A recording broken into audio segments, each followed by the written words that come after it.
All right, guys, agenda here. I'm gonna do the micro, then we'll take a break, and I'll do immuno, we'll take a break, and Lindsey's gonna cover the ethics stuff with you guys. So I know y'all have a couple of lectures next week. I'm just gonna go through it now. Y'all are welcome to leave and watch the recording later if you want, or if you want to stick around. The thing is that the last two immuno lectures are probably the most important just because they're disease oriented. So I could point out the stuff that they're going to test you guys on. Granted, much of it's going to be covered in a lot more detail in term 4, but I think a lot of it's fair game for this exam as well. A lot of people have been asking us about ethics questions. I mentioned to you guys, I didn't do great on the ethics part. I went in thinking I could figure it out and it's all intuitive, and apparently it's not. But if it was an oral exam, I'm pretty sure I could explain my answer and you would agree with me, but it's not. And some of the questions are very vague and I would venture to say poorly worded. So a lot of it comes down to semantics. If I would have done something different, I probably would have tried to do some more of those Kaplan questions. But other than that, I don't have a lot of good advice for you there. So that being said, Lindsey's going to cover ethics. And so, right, my slides are on the Scrubs page. So let's get started. Just a quick question for you guys. That's actually what my question was going to be. Do you feel like the Kaplan questions are worth doing? It's like that big document, right, with like the 100 questions. Yeah, I think it's a whole book. It's like 1,000 or maybe something like that. I didn't do them, but if I could have done something differently, I probably would have tried doing more questions. I just don't know.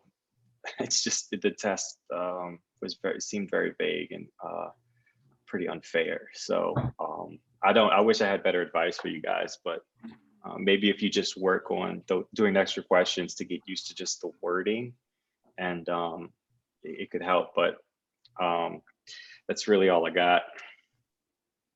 All right, y'all know the routine. The term 3 playlist is on Scrubs page. It's all private. So you use that link, bookmark it.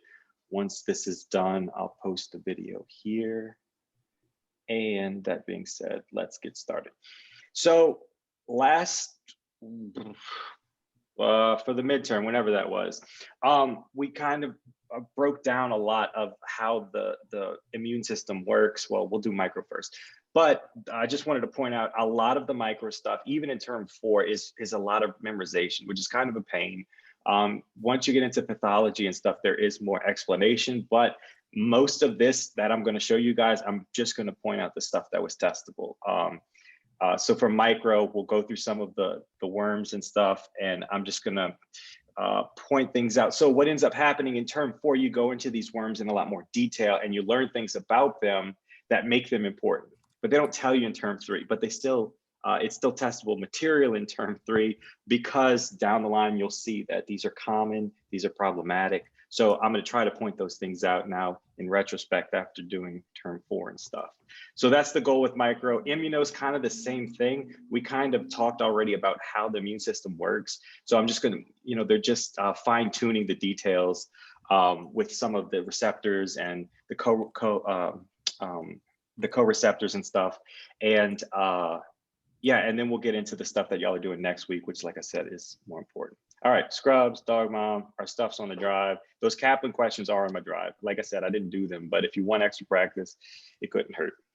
All right, so yeah, so viruses, right? When I think of bacteria, I think of just like overpopulation, right? Just tons of bacteria just doing their thing. Not a lot of thought goes into it. I mean, some of them produce toxins, but like it's just this overabundance of growth. When I think of viruses, I think they're sneaky, right? They're smaller. They go through different processes. You can argue if they're actually alive or not, but since they don't have a nucleus and whatnot, you would say they're not.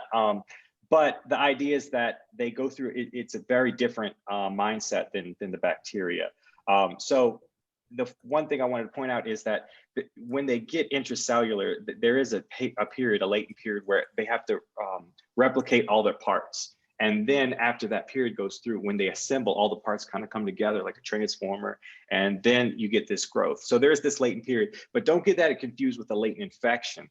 A lot of viral infections like chickenpox is a good example. So remember, you learned about that. They stay in the dorsal root ganglia.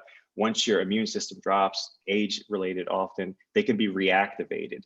So that's a good example. And then you get shingles. So that's a latent infection. That's very different from the latent period.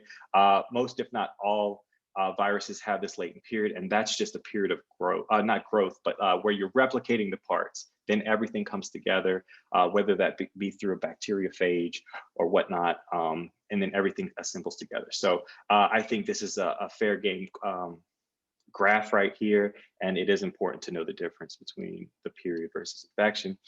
All right, and then we look at the differences here. Like I said, it's kind of sneaky. You have this phage come in, it kind of injects a cell and leaves, and then all of a sudden you get this crazy intracellular growth. So you can just have a lytic phage, right? So it's just going to come in, it's going to lyse the cell, but you also have these lysogenic phages, which undergo this process of integrating their DNA into the actual the host DNA. So that's problematic because as the host replicates, you're also replicating this viral DNA. So like in undergrad, when you study like plasmids and stuff, this isn't necessarily a plasmid like its own DNA strand, but it goes through the same process of integrating into the DNA, right? It'll clip the strands, it'll put the viral DNA in there, and that's a long-term problem, right? Because these cells are going to be replicating regularly, so you're obviously replicating the phage and the virus as you go. Okay, so this was a little confusing. You would assume he put these arrows here so that you would correlate these. So what I did, I just took them out. I had wrote them out on my notes. So you probably just need to know these.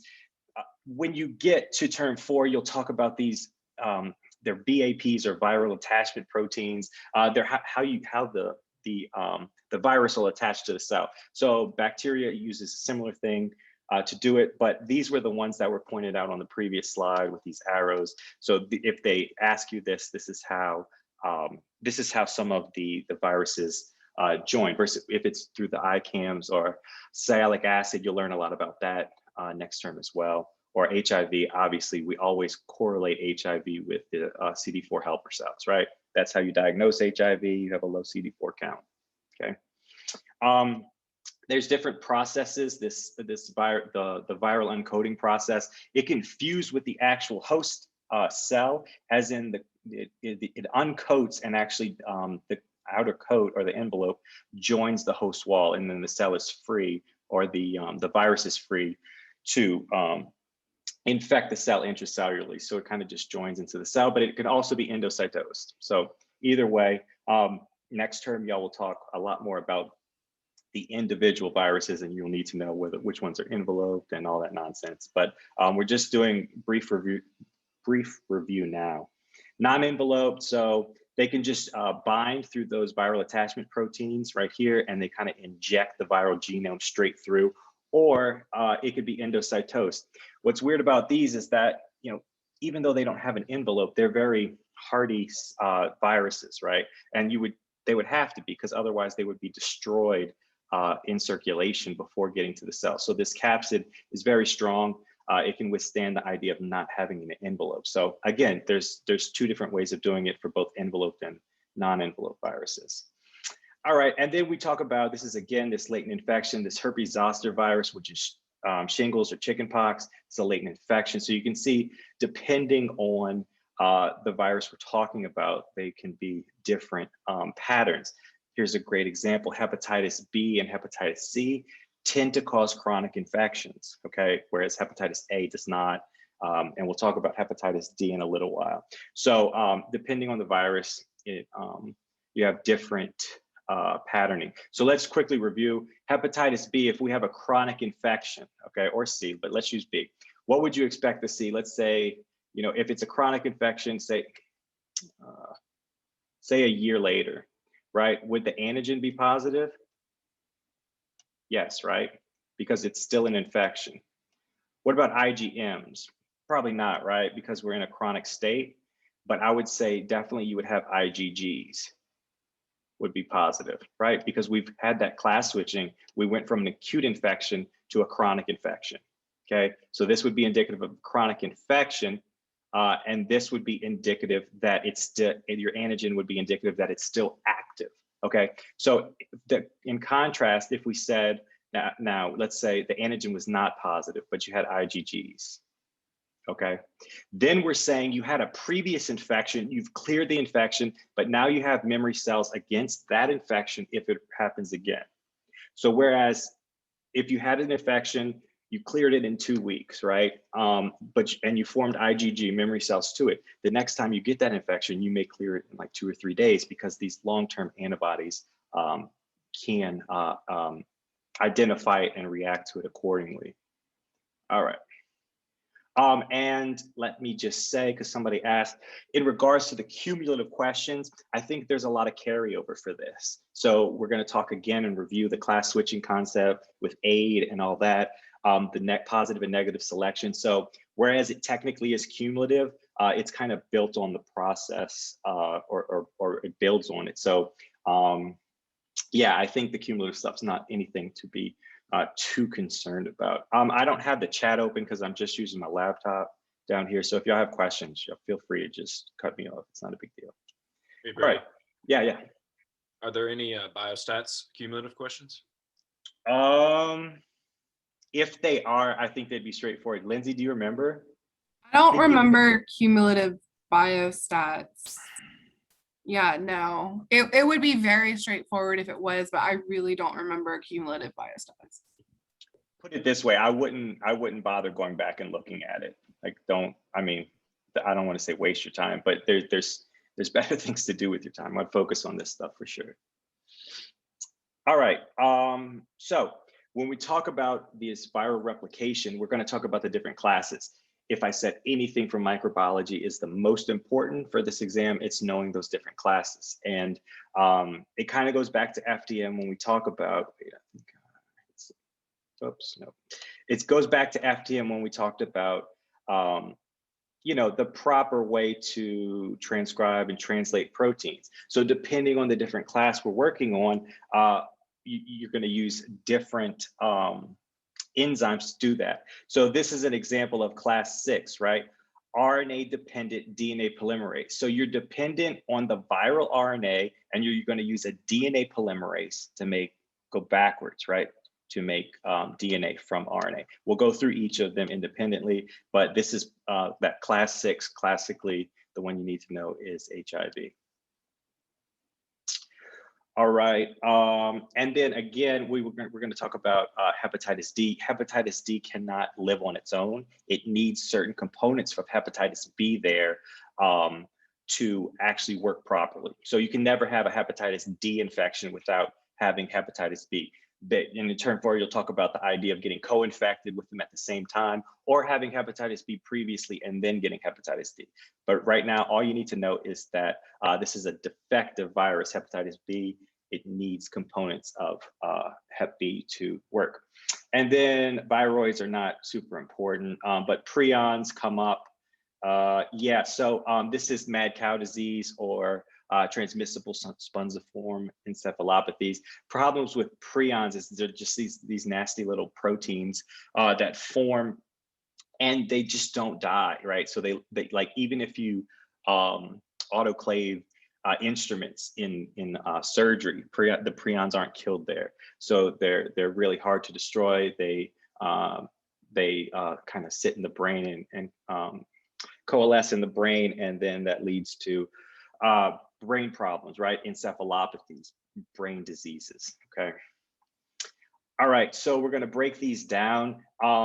Great if you can do these, and that's good and all, but it's gonna be more important to focus on the classes, and I'm gonna point out the specific of these, the specific ones that are mostly tested, because Dr. Ramos puts them on the slides. All right, so we break it down. The first 2 are DNA, next 3 are RNA, and then you have the weird ones at the end. So the way I kind of look at it is that it kind of goes in order, right? You have a double-stranded DNA. It could be single-stranded, positive or negative, and then you have double-stranded RNA, a positive, a negative. Then you have the reverse transcriptase ones, which is HIV, and then the really weird ones that has like the partially double-stranded. So double-stranded DNA, single-stranded DNA, double-stranded RNA plus RNA minus RNA, reverse transcriptase, partial. Okay, super important to know that.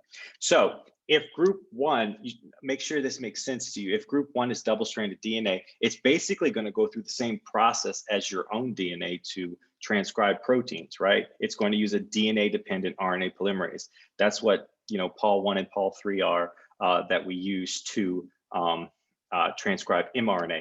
A good thing to remember is mRNA is, we only make one strand of it, right? That positive strand. You don't really need a negative strand when you're transcribing your own DNA. So remember, this is a positive, and it'll be more important later, but this is a positive strand. So the goal is to make that, and then we can make the viral protein.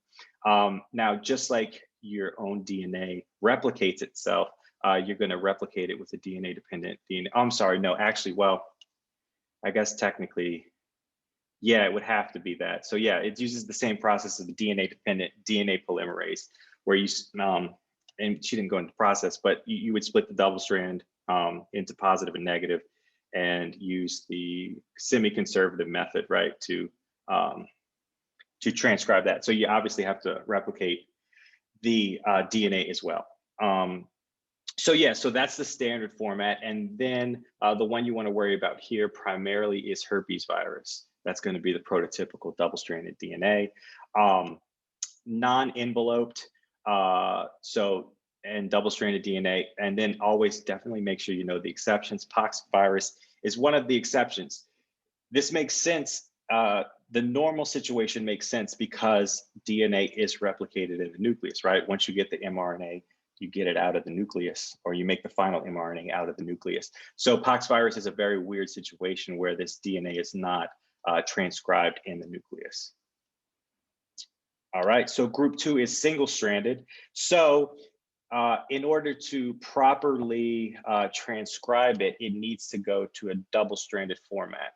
Okay, so it uses a DNA-dependent DNA polymerase. Okay, you get it double-stranded, then you can go through the normal process. DNA-dependent RNA polymerase. You make your single-stranded viral mRNA, and then you can transcribe it. Okay, and again, you would need to go to replicate this. You would need to use a DNA-dependent DNA polymerase to get back to your positive strand. Okay, so this should make sense. I'm going through this sequentially just because it gets a little more complicated when you get to the other ones. So parvovirus is your prototypical type 2, single-stranded. It can be positive or negative. Pretty sure parvo is positive. Somebody can correct me if I'm wrong. Yeah, and again, it makes sense. They should replicate in the nucleus, right? Because that's where all the necessary components for transcription are in the nucleus. For the most part, they use host cell machinery to undergo replication until you get the mRNA and you get it out to the cytoplasm. All right, so 3, 4, and 5 are all going to be RNA. Remember, 3 is double-stranded, 4 is positive, 5 is negative. So when we look at this, you have to go, well, okay, so important for all 3, 4, and 5, you don't use DNA at all. Okay, so we're just going through an RNA mechanism. There's no need to make DNA. There's no reverse transcriptase, no need for that. We're just using RNA mechanisms. So 3 and 5, 3 being double-stranded and 5 being negative-stranded, have to get to a single positive sense RNA, right? So our goal in all 3 of these is we need to get our positive mRNA, right? Because from our positive mRNA, then we can make proteins. So the whole goal is to get to this point. So these viral, these 3 and 5 carry their own, they don't use host machinery, they carry their own RNA-dependent RNA polymerase. And that allows them to get to this positive sense mRNA, okay? Now, the difference is that, and makes it very easy for type 4, is that it's already in the proper positive mRNA strand. So you just transcribe it directly.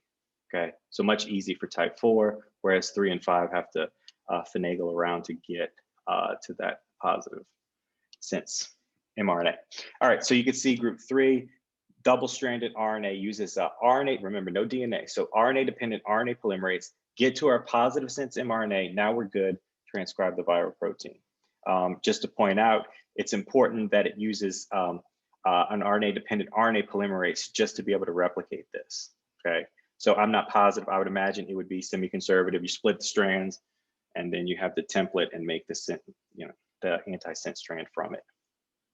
She didn't go into that much detail, but it's just important that if they give you a specific virus on the exam, it could be a second order question. They're not going to say what class is it. They're going to say what machinery does it use, like what enzyme does it use to transcribe it.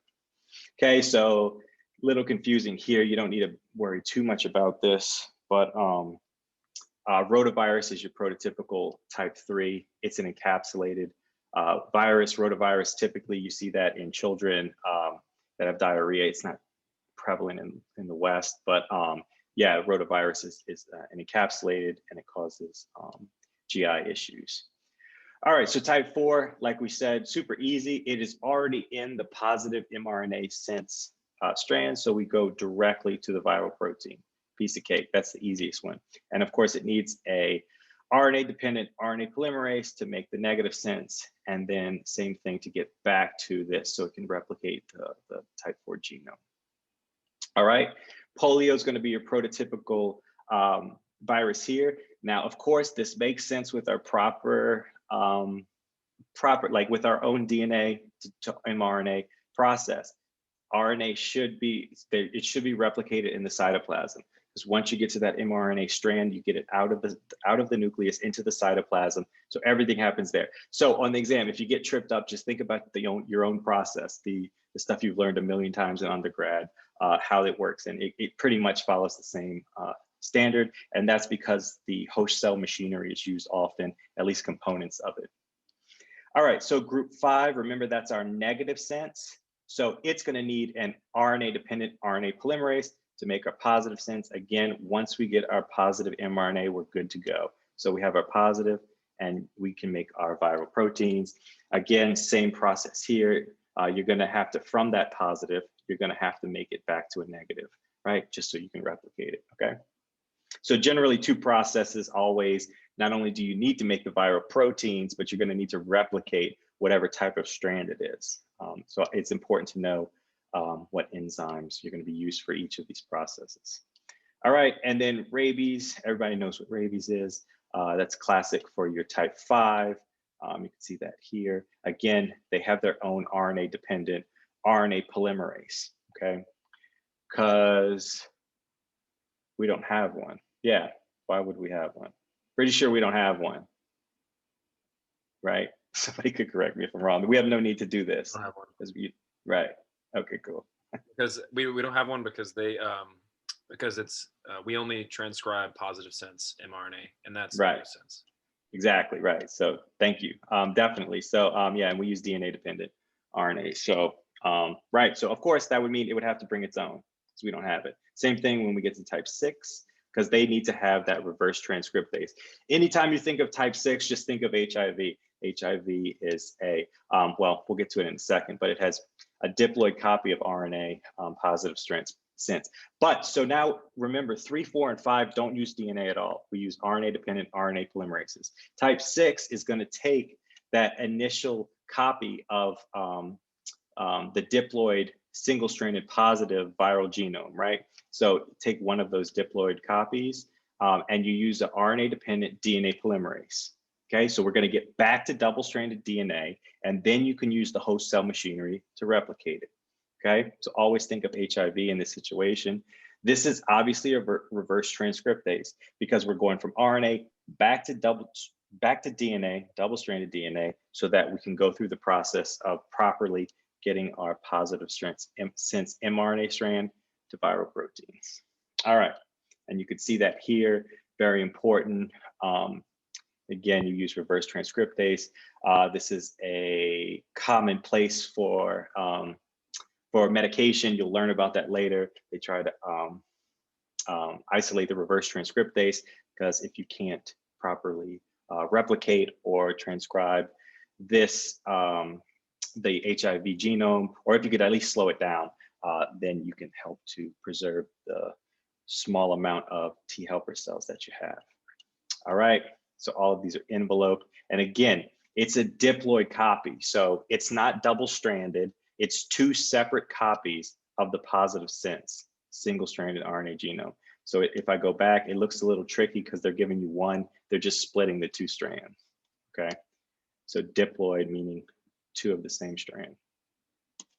All right, now group 7 is really weird. It's like partially double-stranded DNA and partially single-stranded. So it goes through the different process. You have to first complete the double-stranded DNA here, and then from there you can go and use reverse transcriptase to get it back into the genome, or you can take this double-stranded DNA, transcribe your RNA, and make your proteins. Okay, so this process here is the first one we talk about when we are making our viral proteins.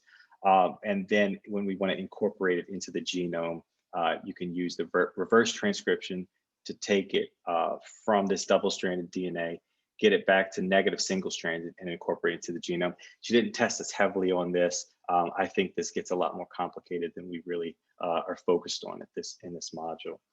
All right, and hepatitis B is pretty much the only one. It's the only one off the top of my head I could think of that they talk about.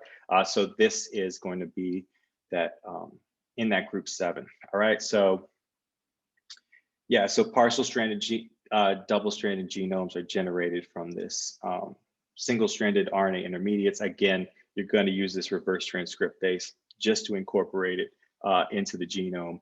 But we can take this, once we take this partial-stranded, once we take the rest, let that little bit of single-stranded that's left over and make it completely double-stranded, then we can go ahead and make our positive mRNA, make our proteins. All right, so very systematic. This should be straightforward if you can just work out what enzymes go with what of the commonly tested or commonly found in the population viruses go with each class, okay?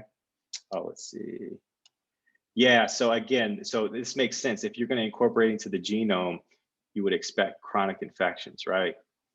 Again, we talked about that in the beginning, the lysogenic, not the lytic, but the lysogenic type of DNA, or excuse me, of viruses that get into the genome. If you're in the genome, you would expect chronic infections. Leads to hepatocellular carcinoma. That's usually secondary to hepatocellular degeneration or cirrhosis, but you can focus on that. Wait till next term for that. All right, and again, one last time, hepatitis. Yep. Sorry, I just have a quick question. So we Sure. don't need to the whole like flow chart about like the different kinds of bacteria that not bacteria, what am I saying? The viruses that are associated with each class or each group, just the ones that you've highlighted. I don't want to definitively tell you that none of them are going to be tested. I just try to highlight the ones that are most common. Typically, the things that are most commonly found in the population are the things that they test most commonly. And when you get to term 4, the ones I've highlighted are the ones you focus on. So if it's important, then they kind of want you to know it now. So I don't want to say definitively don't know everything. Same thing with the worms. When we talk about it, I'm going to tell you the ones that are most common, but I don't want to definitively say don't learn everything. Okay, Yeah. thank you. All right. Yeah, no worries. All right, so hepatitis D, remember, you're going to need hepatitis B or some of the components of it to replicate, okay?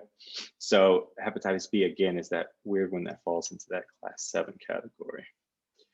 All right, and then there are some definitions at the end of that lecture. This is from first aid, so the recombination, reassortment, complementation, and mixing, I'll show you from the slide. We were tested on this, so make sure you know, anytime you talk about recombination, you're talking about the same type of virus, okay? So if herpes simplex 1 and 2 come together and combine or mutate together, this is the process of recombination. So the only thing you really need to focus on is we're talking about the same type of virus, okay? So as long as if that's the case, then it's recombination.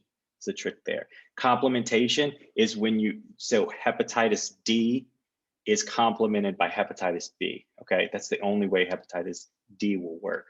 So complementation, it needs, hepatitis D needs hepatitis B to work. It complements it, okay? Antigenic drift.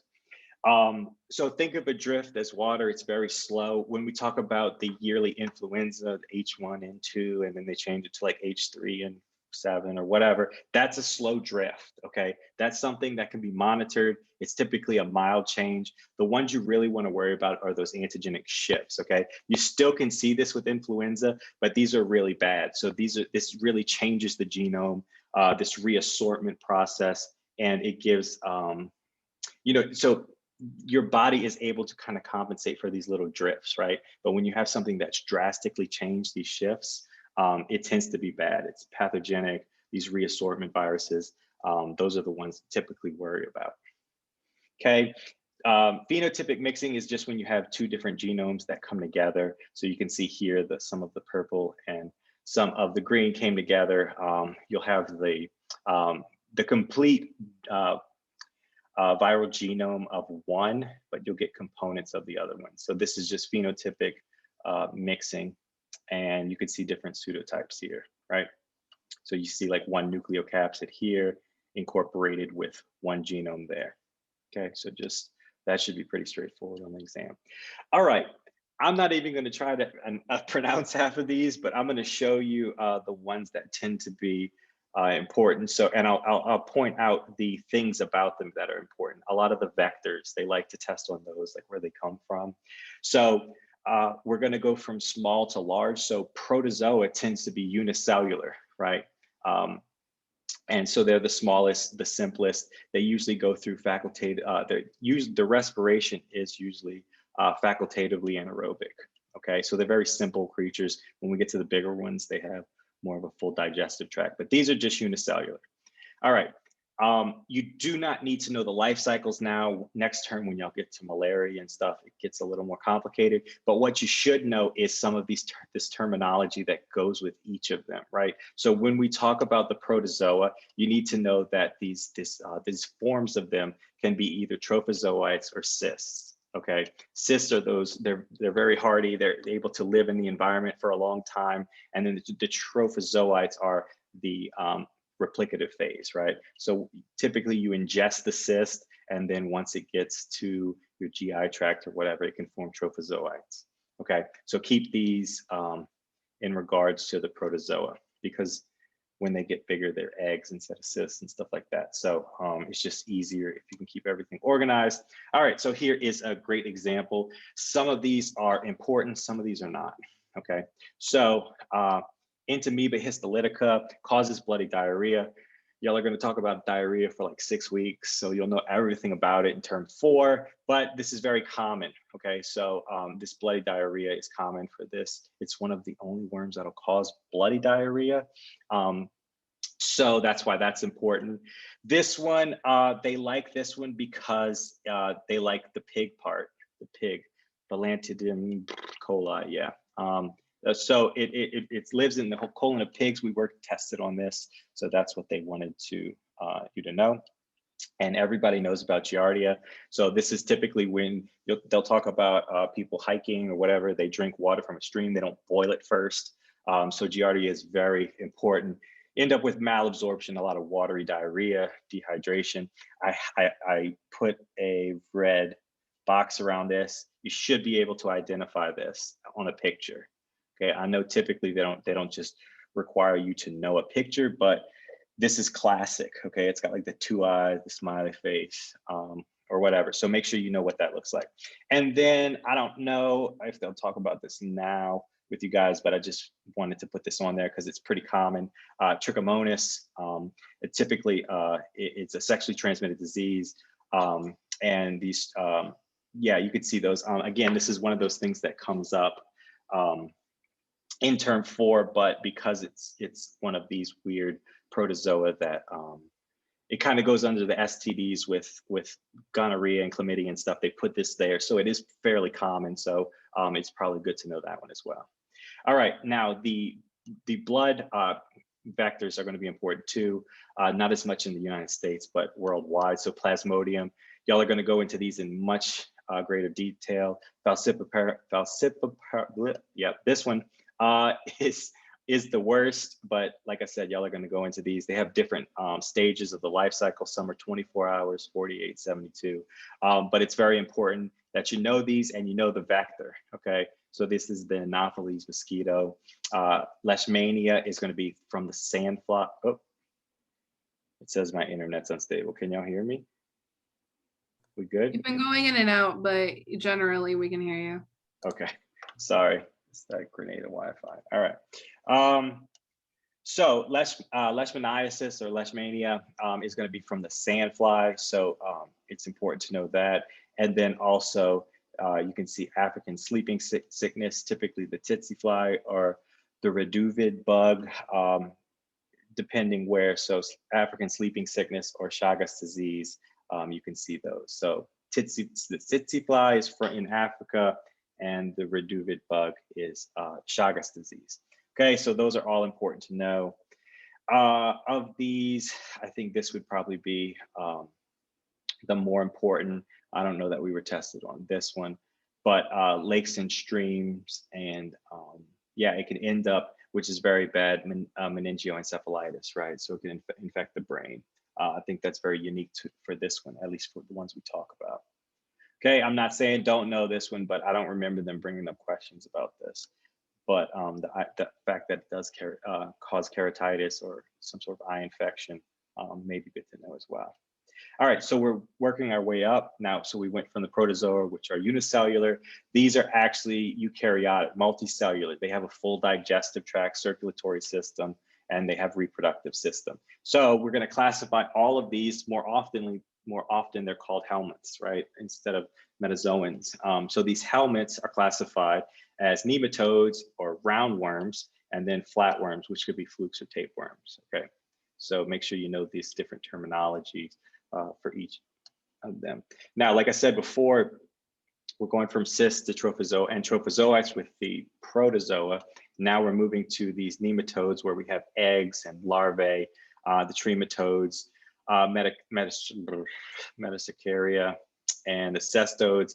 Very importantly, they have proglottids. I'll show you all a picture of that in a second. Right, so these roundworms, these nematodes, you can see this full digestive tract, the ovaries, the reproductive system. So that's important there.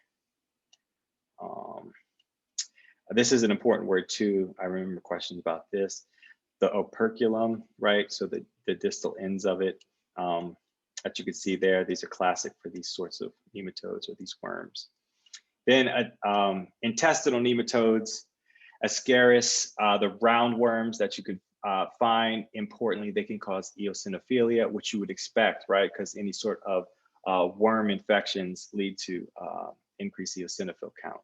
Okay, so these can actually get very large, which is kind of gross. And then the pinworm, somebody had asked that a question came up, I think in regards to kids and in their diapers, or they're not terrible. They don't really infect a lot, but they can be found in their diapers. So if y'all came across a question like that, I think it's related to the pinworm, okay? Yeah, found in many children. All right, and then also, let's see, all of these are fair game. The whipworm, the hookworms, Strongyloides, they really like this one. I remember it because I think it's strong and it goes through the bottom of the foot, right? So when you're walking on stuff, it being strong, it can go through the skin and then migrate to the small bowel, right? It's really common in immunocompromised patients, okay? So all fair game. Sadly, it's a lot of just memorization, but if you can just a few things that make them unique in each of them, that you should be good. Brady, and then, yes. Are they more likely to give us the common name or the like the Latin name? Like, are they going to give us hookworm and whipworm, or? They'll probably give you the Latin name. I can't pronounce these as well. So I'm saying these, I would know both for sure. All right, and then you can also saw these. So Toxicara, what would be important is that you could find this in dog or cat feces, right? And this is common in children. This causes VLM, visceral larva migrans. Okay, so that's important there. And then trichinella, unfrozen or poorly cooked meat, right? So that would be something, I think, honestly, it'll be fairly straightforward, like first or second order. They'll say stuff like unfrozen, poorly cooked meat, and that would key you in on that. So again, a few little things for each one that makes them unique, and you should be good to go. All right, of these, again, we're looking at, so the black fly is going to be important here. Blindness, itching, skin infections, right? You can see there, again, you don't need to know these life cycles. This was one that they like to test on because it causes this lymphatic filariasis, which you can kind of see here. Anytime you can block, these worms can block the lymphatic system, you can end up with edema such as this. So filarial tends to be, it means it has some sort of vector, some sort of bloodborne vector, okay? And then, yeah, again, fair game. This is another lymphatic, causes lymphatic issues as well. All right, trematodes, these flukes, let's see. Yeah, dead-end digestive system, right? So it comes in and out through the same tract, same opening. Yeah, fall under flatworms. I'll show you of these are the ones that were important. So these are classified as flukes. This one causes hepatica, right? So it's going to be a liver fluke. And it doesn't say here, but this one is important because it's one of the only worms that can lead to liver cancer, okay? So you'll learn about that later, but again, it's one of those things like it's super important and super, you know, it's a big problem if it ends up causing liver cancer. So that's one I would definitely know too, but yeah. Right, and then we get to our tapeworms. These can get super long. Some key words you wanna know here, they have these little proglottids which break off. And then you have this scolex, which is kind of like this little helmet type thing here. So those are important to know. And I don't remember them getting into these in a lot of detail, but yeah, I'd call those low yield. But they did talk about these different definitions like the proglottids and stuff. All right, so let's get into the fungi. Classically, humans really don't get a lot of fungal infections, okay? So the ones that are super important are the ones that are found in immunocompromised patients. And we'll get to those. The problem is that if you do get an infection with them, they're hard to fight off. But if you have a decent immune system, you tend to not have to deal with this type of stuff. But stuff like, well, we'll get to it in a second. Right, so some definitions here. They're eukaryotic. They have chitin in their cell wall, right? And these filamentous structures, so they're like biphasic, right? It can form spores and this filaments as well. All right, and then some of the components of the cell wall are here. They're very different. Whereas we have cholesterol, they have ergosterol. There are some differences. I think that's a term for a problem too. But these are some of the things that are found in the cell wall of the fungi. Right, and these are just definitions, but I think it's fair game them asking you these different characteristics that go with each. So definitely know those. And then again, this is kind of a little bit more. Candida is probably the biggest one. Immunocompromised patients have to deal with that, oral thrush, stuff like that. Pneumocystis reversiae, that is very common in AIDS patients. So you definitely need to know that one. It causes pneumonia in AIDS patients because their T4 count's so low. But Cryptococcus is, again, it's another problem for immunocompromised patients. So definitely commit those to memory. And then some of the superficial infections, right, that you could find on the skin, on the nail beds. Y'all have, oh shoot, I forget her name. Anyway, there's a good teacher. Shoot, I forget. But she teaches y'all a lot of these in term 4. Y'all do all the different skin infections. So that'll be fun. And then cutaneous is just a little bit deeper. Anything that has tinea in it, and then it tells you the locations. So capitis is the head, corpus is the trunk, right? Pedis is the foot, and whatnot. Okay, so yeah.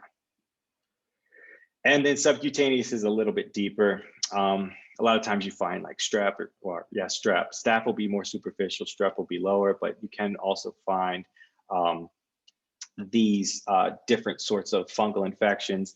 So sporothrix, they don't say it here, but I believe that's the one that is on the thorns of plants. But you can see here it follows lymphatics. So that's very characteristic of this. So that would be something to know because they could definitely put in the stem. Some sort of subcutaneous infection. It seems to be following the lymphatics, drainage, sporothrix. All right. And then, yeah, you go through all of these a little bit later as well. It's no good. All right. So again, these are the ones that are most important. So candidiasis, Candida albicans, you're worried about people that are immunocompromised. It tends to form this white plaque-like formations, thrush. It could cause yeast infections. And then aspergillosis, again, you're worried about AIDS, leukemia, transplant patients as well. And then Cryptococcus neoformans is also characteristic for immunocompromised. A good trick is they found around pigeon roost, which if they throw that in the question, they're not saying that for fun. There's a reason. It's one of the characteristics of it. Again, looking at this, even diabetic patients. So it's hard to say because term 3 and 4 kind of just blur together, but you go through all these in so much detail. I just don't want y'all to have to worry about too much now, but these opportunistic or immunocompromised state fungi are super important. Like I said before, Pneumocystis jirovecii, it previously was called PCP or Pneumocystis pneumonia, or I'm sorry, Pneumocystis carni, I think, but this is what it causes, Pneumocystis pneumonia. And it's AIDS patients, right? So T4 count below 200. Okay. Definitely need to know if you're going to culture any sort of fungal infection, you use this auger, SDA auger. It is very acidic, so bacteria doesn't tend to grow on it, right? 5.4, that's why they use it. That's first line. If they ever ask you if they're trying to diagnose some sort of fungal infection, this is what they use first, okay? And it goes into a little bit more detail. Fair game, I think, okay, yeah. So wait, first, pseudohyphae, specific for Candida, okay? Good characteristic. Common problem, so this is a good characteristic for it. I think that's fair game. Also, for whatever reason, they like this idea of low angle versus right angle branching. I've seen questions like that, so I would commit that to memory as well. Let's see, low angle versus looks like right angle here. Yeah, you can see this. So even if they put this on the image or on the exam and they pointed to it, so you see the right angle versus very acute angles over here. Spores, this reminds me of like a dandelion, right? So the little seeds kind of bud off and they go everywhere. So yeah, arthrospores versus blastospores. So again, Candida is a serious infection. These budding yeast kind of come off. And again, pseudohyphae is very characteristic for candidal infections. Right, so again, the Sabarad auger. And you typically, when you find these yeast, they're either dimorphic. So you could start off with some sort of spore, and then it could grow into some sort of hyphae, or it could bud out. But yeah, typically the spores come off, and then you can end up getting these hyphae as the other of the two dimorphic forms. Okay, same thing. Definitely know this, identify this, the Sabarad auger. Okay, dimorphic Candida albicans. See that there, pseudohyphae. So don't forget that. Right, and then also if they ever talk about 10% KOH, then they're typically trying to stain it, right? Potassium hydroxide. So that's what we're looking at there for stain. So the Sabarad auger, 10% KOH. Those are the two things you want to worry about there. And then I guess they could even ask you this because Pneumocystis jirovecii is very common in AIDS patients. So maybe know that as well. And you would expect any sort of white growth like this commonly is Candida, right? Candidiasis, mouth, vagina, those areas. All right, how long did that take? An hour. Cool. We could take a few minute break. I'll be honest with you guys. I mean, I mentioned it before. It's like doing immunology right now is kind of like reading every other page of a book. It's a bit disjointed, but they do that on purpose. They want you to grab onto certain different concepts as you go. So for the most part, we talked about like the logistics of how this whole thing, taking antigens, making antibodies to it, how that all works. Now they're just, like I said, they're going to fine tune it. Like say, these are the co-stimulators and these are the necessary interactions that form. So a lot of this that I'm going to point out for you guys is just strictly memorization, okay? But once we get to the end and we talk about the hypersensitivities and stuff, those are super important because there's clinical applications there.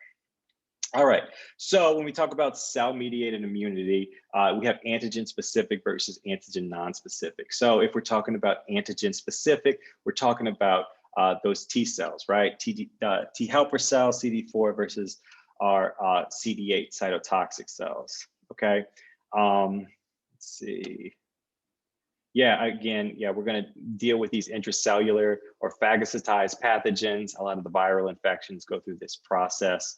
And the cytotoxic cells are going to be dealing with direct killing. So we talked about this already. We're going to take the APC and it's going to present to these premature or these naive T cells. And from that point, we can go through clonal expansion and make these more prevalent and more suited to destroy these viruses or bacteria that have the antigen going forward. All right, so there's this concept of co-stimulation. If y'all are familiar with this two-factor authentication on your phone, like you put your password in and they send you a text, this is kind of what I think of with this co-stimulation, all right? So like it's a big deal for the body to say, okay, this is a foreign antigen. If we ever see this, we need to kill it, right? So you don't want to have that happen to your own cells, right? So this is like a safety mechanism of saying, okay, if we have this co-stimulation, we can definitively say, okay, this is something we need to worry about. So it's just a safety mechanism. So we're going to talk about some of the specific CDs that we're going to worry about in regards to that. Okay, and you can see some of these here. I'm just kind of busy, but this one is a good one. Right, so CD28 and B7, that's going to be a co-stimulation, so our two-factor authentication. We have some inhibitory surface molecules that we're going to worry about too, and that's going to help with our ability to prevent autoimmune issues, which we'll talk about in a little bit. And then of course, CD8's going to join class 1, CD4s, class 2. We find these class 2 MHCs on APCs, antigen-presenting cells, whereas these class 1s are going to be on all nucleated cells, okay? You'll find CD3s on all of these T cells, okay? Cool, so super important, you can identify all of these. Right, so, and then there's this concept of super antigens. If you're familiar with toxic shock syndrome, the example I can think of is sometimes if tampons are left in too long, you are susceptible to some of these toxins, these enterotoxins, but it causes this like massive surge in cytokines. So if they ever talk about toxic shock syndrome, or maybe the cause is due to these cytokines secondary to these toxins, bacterial toxins, you can think of this super antigen. I think there are other examples, but that's the one that comes to mind. All right, and then a good example of co-stimulation, right? So these LFAs are going to join to the ICAM. So it's important also to know which of these is located on which cell. So this LFA1 is going to be located on your T cell, right? And then the ICAMs are going to be on your antigen presenting cell. So think of it like this.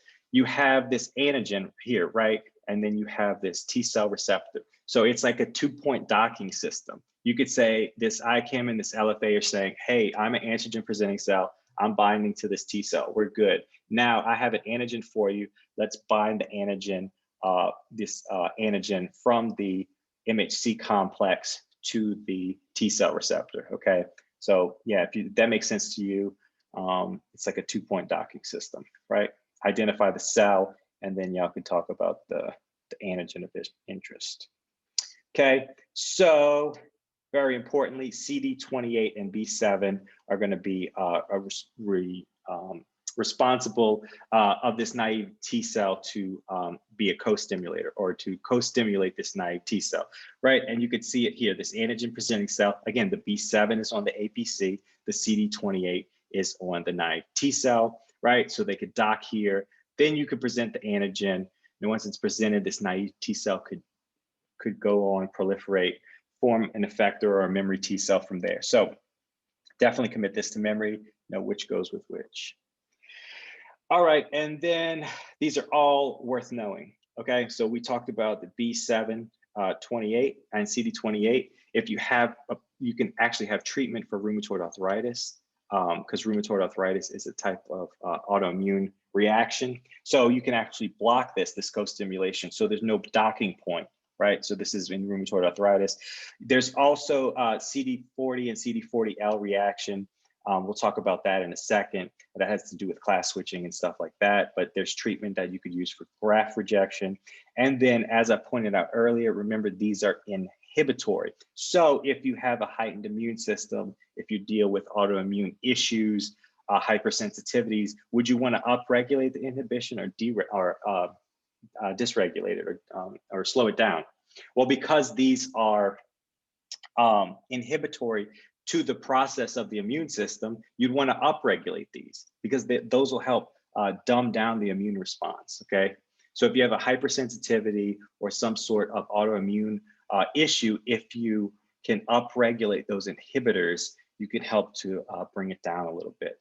So enhance immune response in cancer patients is an example, right? Well, in this sense, it works opposite, right? So let me point this out. Cancer patients, well, shoot. Okay, so this would work in the opposite way. So I'll just point it like this.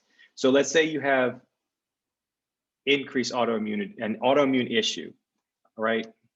Hold on, I have this, because this will make sense if I do it this way. All right.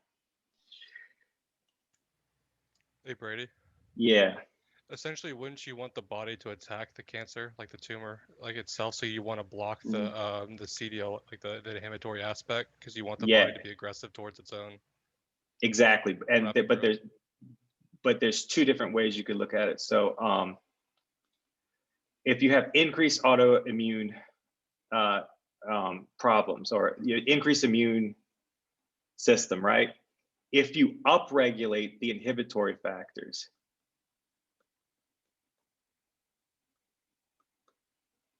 right, those CTL4 and this PD1, then since this is going to inhibit the immune system, this will help to bring this down, right? So it'll help to dumb down your immune system so you're not having these autoimmune problems. So yes, as you were saying, if you have cancer, you want to increase the immune system, because a lot of chemotherapy regimens will actually decrease your immune system. Now you can do that by inhibiting the inhibitory factors. Okay. So it works both ways. So yeah.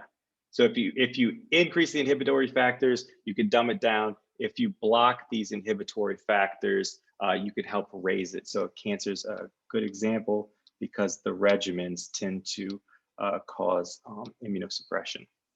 Okay. Let's see. Right, again, we're pointing out this co-stimulation, this B7 and this CD28 on the naive T cell. Then you can go through the process. Remember, IL-2, hot T-bone steak. If you see, I have an image from first aid. If you're not familiar with that, I'll point it out. But IL-2 is that first interleukin that's going to activate your T cells, right? So once you stimulate, this naive T cell will have interleukins produced, and it'll react, and then you got this T cell proliferation. So when you think of T cells, the first thing that should come to mind is interleukin 2. Okay. Right, again, the CD28B7, this docking system here. From this point, you could form memory cells. IL-2 again is going to stimulate and help with the proliferation. Now, this FAST-L interaction has to do a lot with class switching. The important thing to remember here is that the ligand is going to be on the T cell. So here in this instance, it's the cytotoxic T cell. So remember the L, because they could ask you that and you get tripped up. But the ligand is specific to the T cell. Okay, I think I have another slide coming up when we do the helper cells. All right, so when we talk about those CD8 cells, remember I had mentioned they were kind of like these Navy SEALs, right? They go in, they're given instructions, they go intracellular, they drop a couple of granzymes and perforins, they bail, and then the cell blows up, right? They've never been seen. So this is the kind of things that it uses to kill the cell: conjugated formation, membrane attack complexes.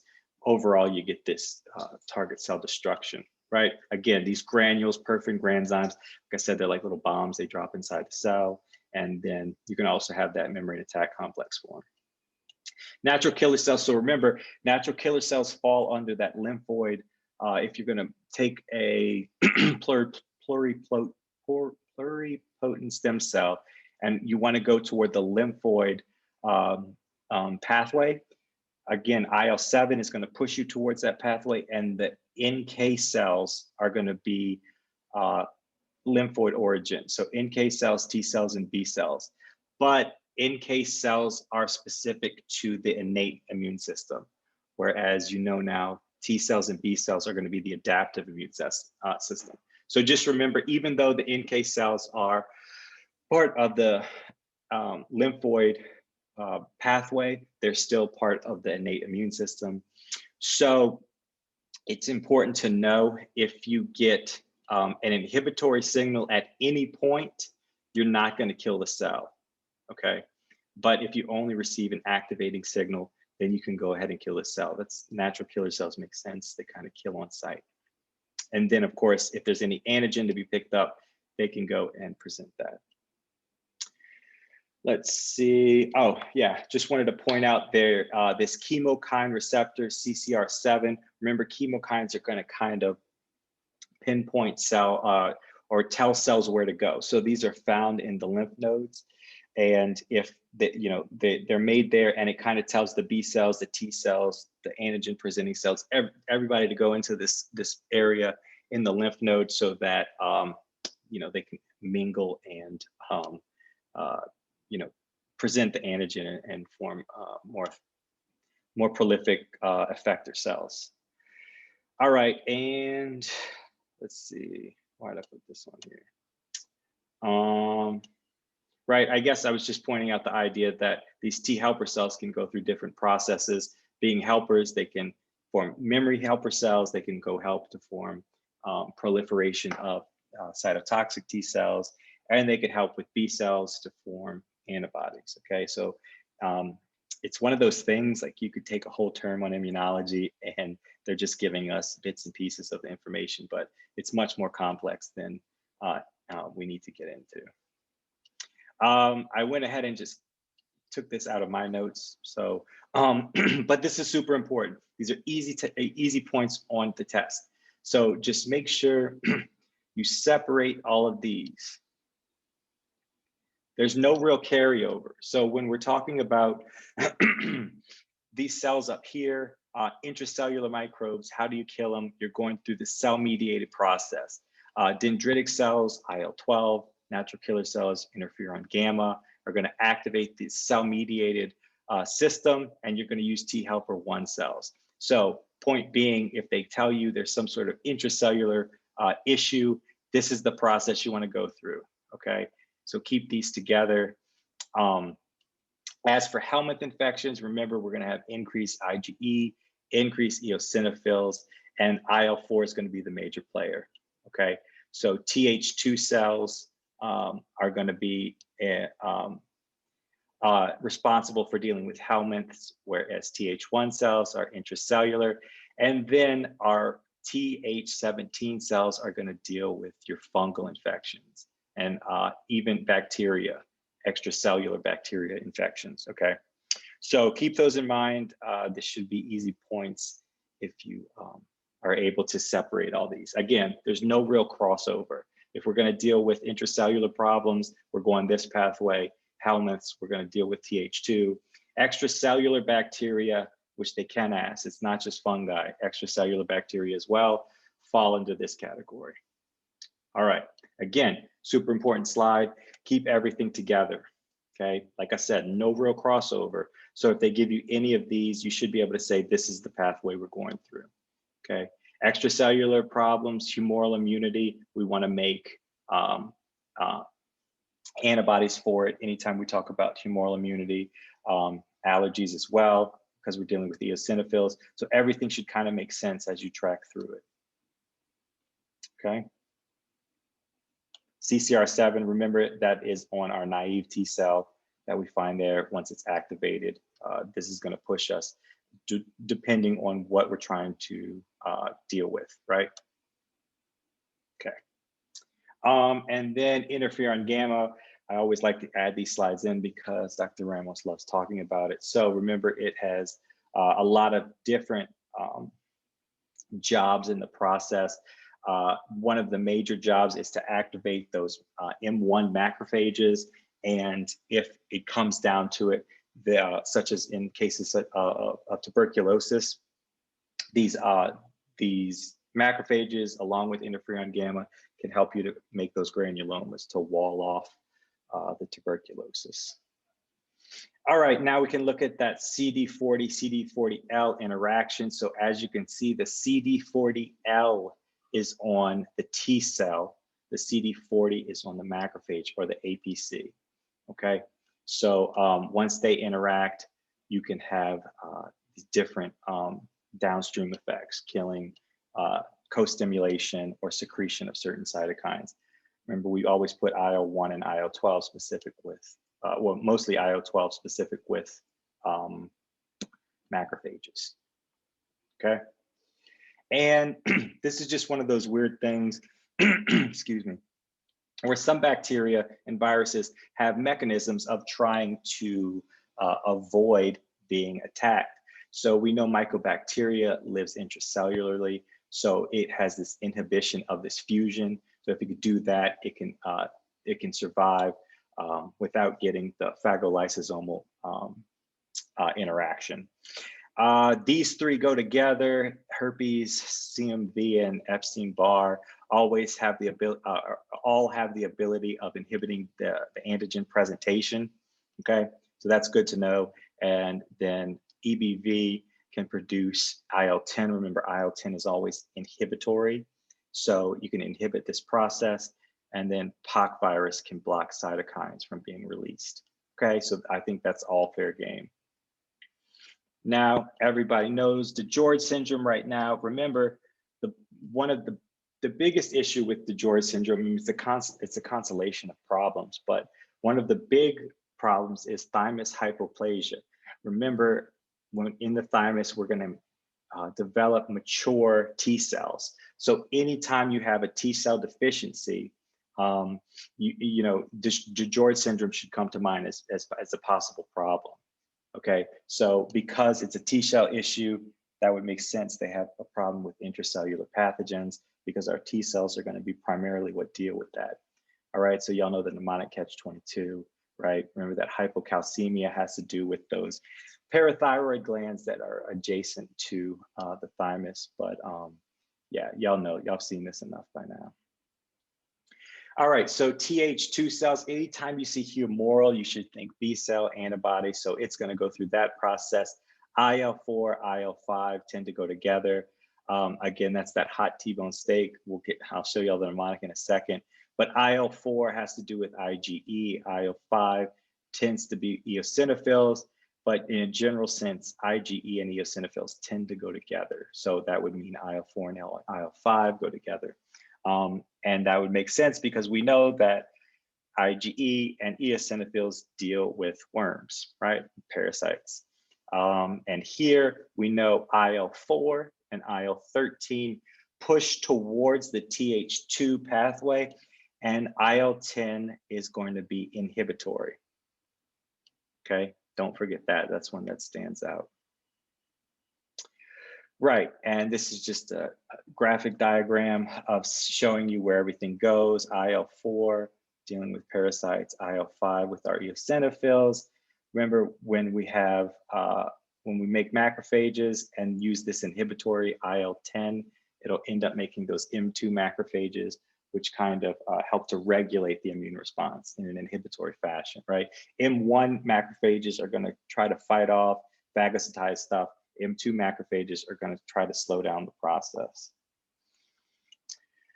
Okay, and of course, any sort of allergic reaction dealing with IgEs primarily, you're gonna get this degranulation. And we had just talked about this, interferon gamma is gonna push the monocyte towards M1 formation, and IL-4 and IL-13 will go to the M2, okay, which is more of an inhibitory, which would make sense that IL-10 is around this guy because it's M2 and IL-10 are both inhibitory. I know it's a bunch, it seems like a bunch of nonsense knowing this stuff, but you're testing on it, so be it. Yeah. So just another graph showing you keep everything separate. IL-12 is going to help differentiate to Th1, make IL-2 interferon gamma cell mediated. So we're thinking Th1 cells, right? And then humoral, anytime you see Th2, you're thinking humoral or antibodies and stuff.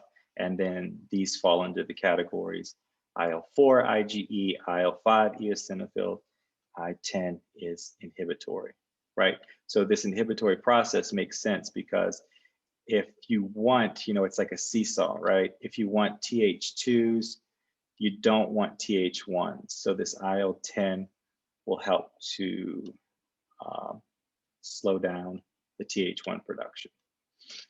And I think the next slide, yeah, so this is a good picture to look at. Remember, the Th1s tend to be intracellular.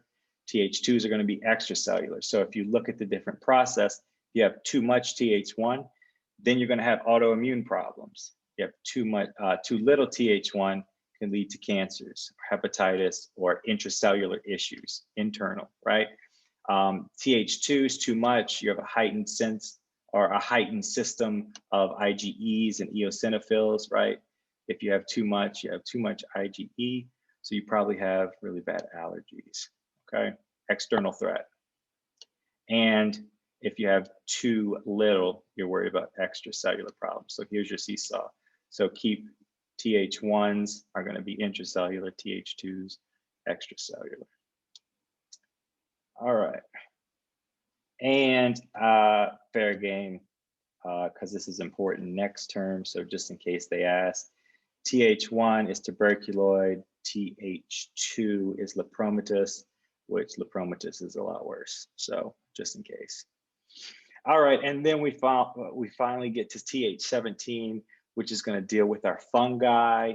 And I don't want you to just think of fungi, because I remember there was a question that specifically talked about extracellular bacteria as well. Okay, so not just fungi, but also extracellular bacteria is your Th17.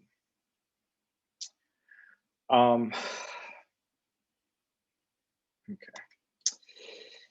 And we did mention these previously, PD1 and CTLA4 are going to be inhibitory. So remember, it's a delicate balance that we're looking at here. You want your immune system to react, but if it reacts too much, you're going to start killing your self cells, right? You're going to develop autoimmunity. You're going to have really bad allergies or heightened responses. So it's important to have stuff like PD1 or CTLA4 or those M2 macrophages or IL-10, because you need to be able to inhibit the process or slow it down.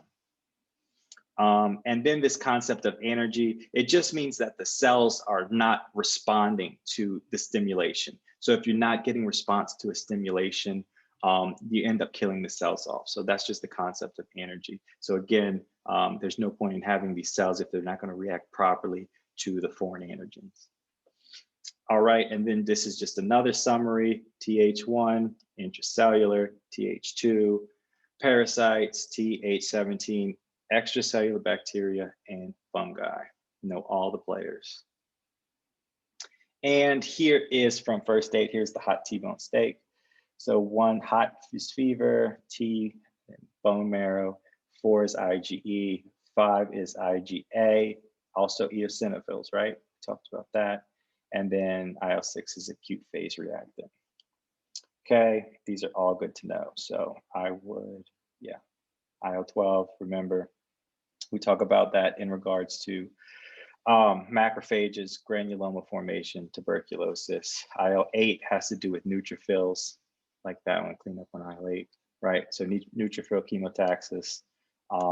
Tumor necrosis factor, that's right, anytime you have an injury, you tend to have TNF alpha presented. And remember, TNF alpha always comes before TGF beta. Okay, I showed y'all this last time, but this used to trip me up. So this is necrosis. So it happens at the point of injury, but then you have T2 transforming growth factor. So if you say it out and you know it's growth factor, that has to be after necrosis, because the transforming growth factor happens with healing. Okay, so keep those in mind. Got some more.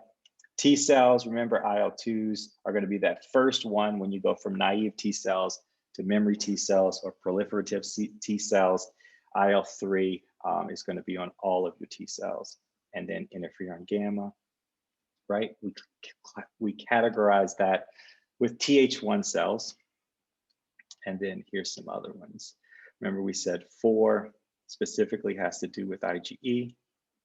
5 has to do with eosinophils, also IgA. 10, we said, is inhibitory, right? And through that inhibitory process, you can also have growth factor to help regenerate tissue. And then also 13.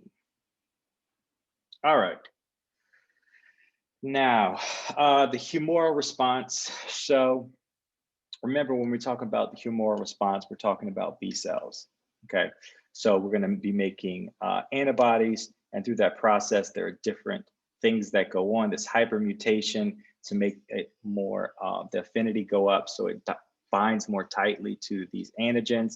Class switching, so we can go specific, well, different pathways, but the classic one is IgM to IgG, so we have long-term memory, and that's through the process of making those plasma cells. Same picture as before, but you could see these B cells interact, T helper cells will help, and you end up making these plasma cells, but humoral always relates to the formation of antibodies. All right, and then we did discuss last time the idea of thymus-dependent antigens versus independent. So if you're not going through the thymus, it tends to just be B cell oriented, right? So you have the antigen presenting to the B cell. So you don't go through a lot of change. But if you're gonna go through the thymus, you're gonna go through the T cells, that's when you have isotype switching, that's when you have affinity maturation and stuff like that. All right, and you can see that here. The fair game, I think, if you say B2 cells tend to be at the thymus dependent level, B1 cells are thymus independent. I think even this is fair game too, knowing that type 1s tend to be with the LPSs, and then type 2s are these highly repetitious components such as bacterial flagella. Probably low yield, but I wouldn't sleep on it.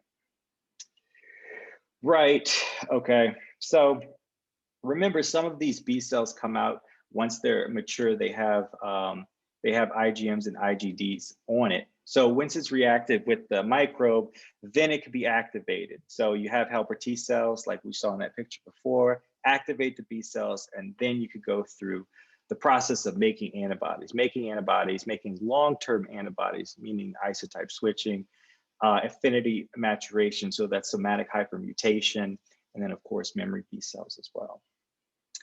So I just wanted this just in case they ask. We know that CD19, 20, and 21 all fall on B cells.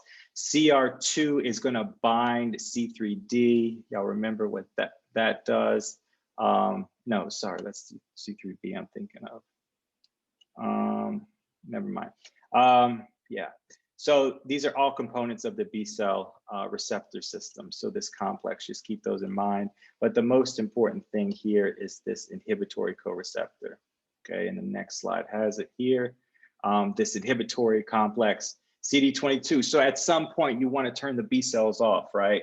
You want to just get to a point where you're making too many antibodies. You're overreactive to these things. So you need to have negative regulation. So keep CD22 as a negative regulator of these B cells.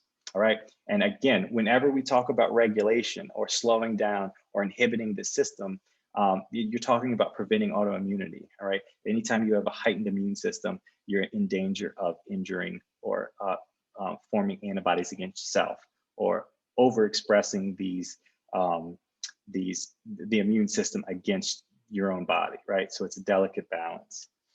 And then when we talk about this, the first step between these T helper cells and this is a B cell in this instance, you have this co-stimulation, right? They have to dock, say, hey, we know each other. Then you can present the antigen. After that, remember CD40, CD40L, which one does the L fall on? The T cell, right? Then you can get class switching, affinity maturation. So you're forming long-term antibodies. You're making them able to bind more tightly to these antigens in circulation, right? And then you can get cytokine release, kind of saying, let's go ahead and proliferate. We're okay with the situation now. And then you get the ability to make plasma cells and memory cells. Okay, so it needs to be a stepwise process because by having multiple steps, you're going to make sure the immune system does it correctly, right? We don't want to do just this sloppy job because then you're going to end up forming antibodies against yourself, which is always a problem. And this is just more of the same, right? This interaction, CD40, 40L, B7, CD8, so keep those together.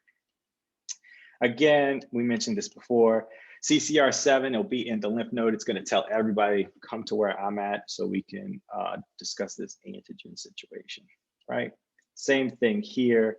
I just reiterate, we talked about this before. I think a good cumulative question is asking what AID does, has to do with somatic hypermutation and class switching.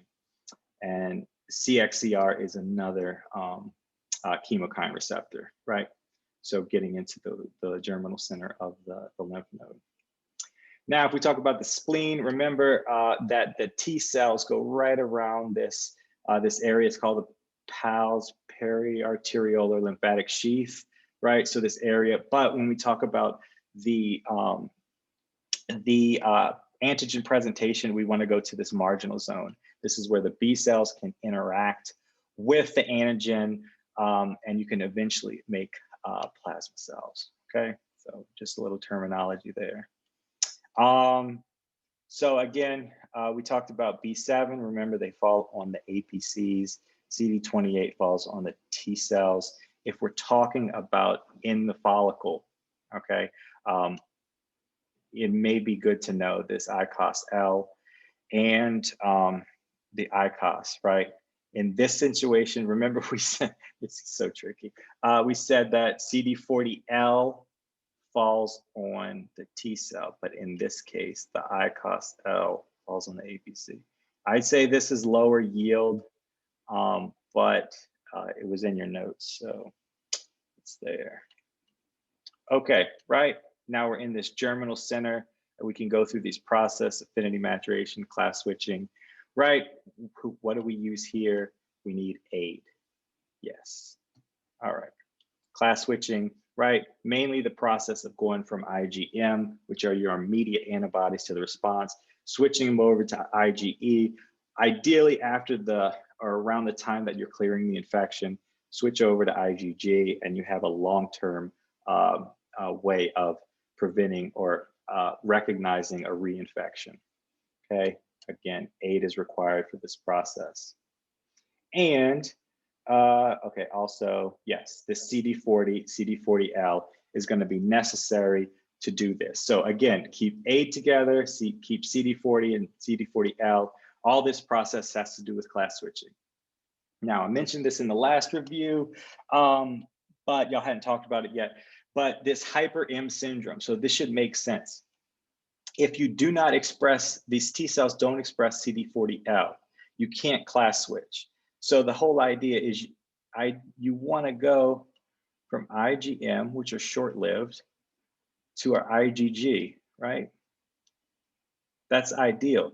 But if these T cells do not express CD40L, right, this interaction has to take place. If they don't express it, right, you can't do this. So you would end up having increased IgMs or hyper IgMs. And the problem is, in the body, you would expect them to switch over. And if they can't, you're going to get an abundance of IgMs, which is not a long-term solution for anything, right? Because you want to be able to form these. All right, same thing if for whatever reason aid is not there. Maybe that's just theoretical, but in principle, if you don't have aid, you can't class switch either. All right, we're getting there. Affinity maturation, again, aid is required. This is the process of making the antibody better able to bind the antigen, right? It's more specific, it binds more tightly. So if you are able to do this in a long-term sequence and make your IgGs very specific for these antigens, that's better, right? Because you want them to only identify the antigen of interest and not accidentally identify you or your own cells. And this is what I mentioned before. So where it may take a few days, or excuse me, like a few weeks to clear an infection, once you're able to form proper IgGs or this long-term response, you can clear the infection you can clear the infection faster. So you can see this primary response, but if you get reinfected, you're able to make a bunch of antibodies quickly. You recognize it quickly, that way you can fight the infection better. And this is kind of just differentiating the primary response versus the secondary response. So you can see here, 7 to 10 days, peak response here. If we have memory cells formed already, we can cover it in 3 to 5 days. Perfect. All right, and of course you would expect, we went through somatic hypermutation, so we're able to bind more tightly. You would expect IgGs as our secondary response, IgMs primary. Okay, cool. I'm not going to go through this. This is just my notes. I highlighted kind of the keywords here, but if you want to go through these on your own, go for it. Now, yeah, so these are important when we talk about these immunodeficiencies, right? X-linked SCID and autosomal recessive SCID in regards to adenosine deaminase is important because they can ask you either one of these. If you are deficient in both T and B cells, it's going to be the autorecessive form, okay? If it's just T cells, it's the X-linked SCID. So it's important to be able to differentiate these because they could put either one on the exam. X-linked A-gamma globulinemia means you're not making gamma globulins, okay? So let's look at that. Remember this albumin, alpha-1, alpha-2 beta, right? You would expect a gamma peak here, right? And so if for some reason, at this point, you just have a baseline and you don't have this peak, that means you're not making immunoglobulin. You're not making them. So it would be like albumin, alpha-1, alpha-1, alpha-2 beta, and then it would just be a baseline, okay? So you would expect that peak there. So this would be indicative of and how they diagnose this A-gamma globulinemia. And what else? Let's see. I doubt they'd ask you this, but if it's a heavy chain problem, that tends to classify it as an IgG issue. And of course, we've talked about the George syndrome already. Decreased T cells, no thymus. All right, and then of course, this just kind of shows you what the antibodies can do. Neutralization, opsonization with C3b, it can lead to NK cells killing lice microbes, phagocytize them, of course, C3b as an opsonizer, and it could help promote complement to help promote inflammation. So 3 major processes, and you can see how the antibodies work here. The whole goal is for these antibodies in yellow here to bind these antigens, kind of cover it up, right? And then you can neutralize it, right? Whether that be a toxin or whatever. Also, you can opsonize it. Remember, our major opsonizer is C3b, right? So C3b will bind here, and then the antibodies can bind, and you can promote phagocytosis, probably, and a macrophage. And also you can activate complement, which you can see here. Neutralization, kind of discussed this, right? So the whole idea is if you can neutralize it, you can bring it in, you can opsonize it, whatever you need to do. You can even get the viral genome and be able to make more antigen, or excuse me, present the antigens to the surface, right? Right, and you can even block fusion. So it just goes through a different process. This is a 3-step process, and this one's separate. There's no arrow there. So yeah. Unfortunately, you need to know these. I put my notes here. At least these 4. This FC gamma R1 has to do with phagocytosis. R2B, feedback inhibition. 3A is natural killer cells, right? So antibody dependent cellular cytotoxicity, so it can kill it immediately. And then the one with the E in it has to do with IgEs, mast cells, basophils, eosinophils. Okay, it's got an E in it. Okay, now CR1 is going to bind to C3b as an opsonin. Okay, so that's how that works, to be able to neutralize and phagocytize the cell. So it's good to know that. This is just more review of what each of the antibodies do.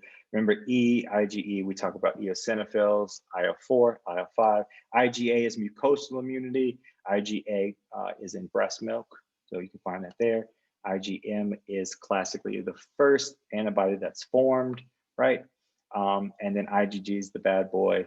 The long-term one, is the only antibody that can cross the placenta, okay? So this is the major one we need for long-term protection.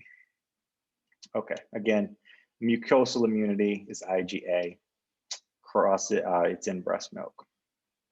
Neonatal immunity. Okay, there was one thing I wanted to point out here. Right, so which antibodies are going to come across? IgGs, right? Maybe it's coming up in a second. In regards, yeah, it does. Okay, so let's talk about the different concepts of immunity. Any sort of natural immunity is you, right? You interacting with it, you making your own antibodies, your T or B cells or antigen presenting cells doing the work. Artificial immunity makes sense in the aspect of vaccinization, right, or vaccines. It could be active or passive, but we'll go into that in a little more detail. Active immunity is the idea that you actually have to form your own antibodies, okay? So a vaccine is given, whichever vaccine or type of vaccine is given, promotes your body to make your own antibodies against that vaccine, okay? That's the ideal circumstance. You want your body to actively keep making antibodies, to have long-term protection. Passive immunity is preformed. You're given antibodies. Sometimes with certain infections, viral infections or whatever, they can give you preformed antibodies to help you fight it off in the short term. But the point is your body's not actually making antibodies, you're just giving them. So it's not a long-term protection.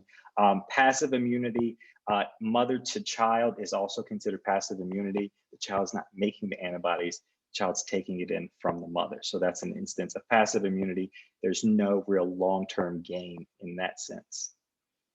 All right, and this is the same thing. So once we go to adaptive, active, your own antibodies. Natural means you actually interacted with the virus. Artificial Again, immunizations, they challenge your body to actually make antibodies, a long-term response.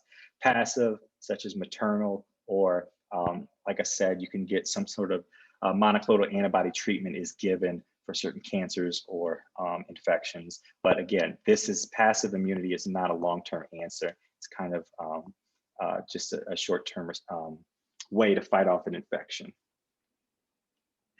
All right, and then there's different types of vaccines. Y'all don't need to go into too much detail knowing these, but the whole vaccine, so you can inactivate the virus or you can attenuate it, making it less virulent, right? So you can give a less pathogenic form of the virus. Okay, so the problem with these is sometimes, especially in immunocompromised patients, these can actually initiate the infection, even though the virus, the pathogenicity is kind of dumbed down. Okay, so these are a little less safe, but if you're able to tolerate it, it promotes the most prolific or long-term protection against that virus or bacteria. Acellular or subunit, that's where they just take a little component of it, or say a toxin, or just a piece of the the virus or bacteria, and they use that as the antigen. So and then you make antibodies to it. So if the virus comes in with that little antigen on it, you've already made antibodies to it. Recombinant vaccines, that's such as the COVID vaccine, Pfizer and Moderna. They did that with mRNA. They took mRNA of the spike protein, which is on the surface. And so you actually make, you end up making that spike protein and making antibodies against it, okay? So that's just a kind of a new way they're doing stuff, which is pretty cool. I just went ahead and put my highlighted notes in here for you guys. We don't really need to go through it, but just the ones in reds, I would know them just in case they ask. You need to know them in the long term anyway. So remember that that this whole vaccine, if it's killed or inactivated, it tends to only produce a humoral response. So you're going to get a B cell antibody response, but you're not going to get that T cell response. Okay, these tend to be a little bit safer than those attenuated vaccines. But the sacrifice of it being safer is that you only get a B cell response. These are the ones that tend to require multiple doses or booster shots, okay? Let's see, live attenuated, again, these are a little bit more dangerous. You have to be careful with people that are immunocompromised, but look, you get a humoral and cytotoxic cell-mediated response, right? Fewer doses, little to no booster shots. And like I said, this idea of reversion is the idea that you're going to give this, even though it's attenuated or less virulent, it can revert back to the actual wild type or the actual pathogenic form, right? It doesn't happen that often. It's just one of those things. So yeah, these are the MMR vaccine and the ones that you tend to get when you're little, right? And the influenza virus as well.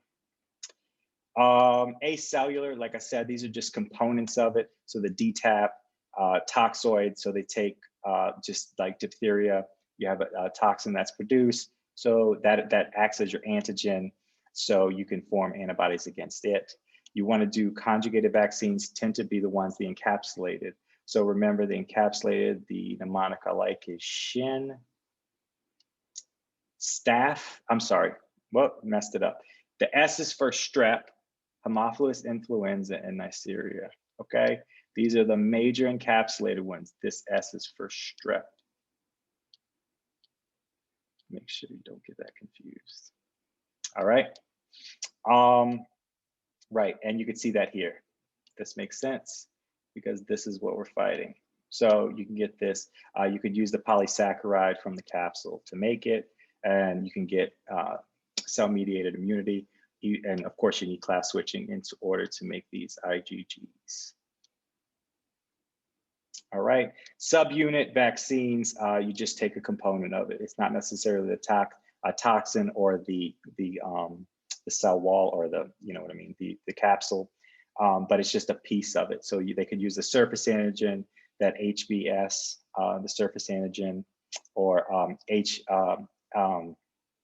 HPV, human papillomavirus. They have made it to incorporate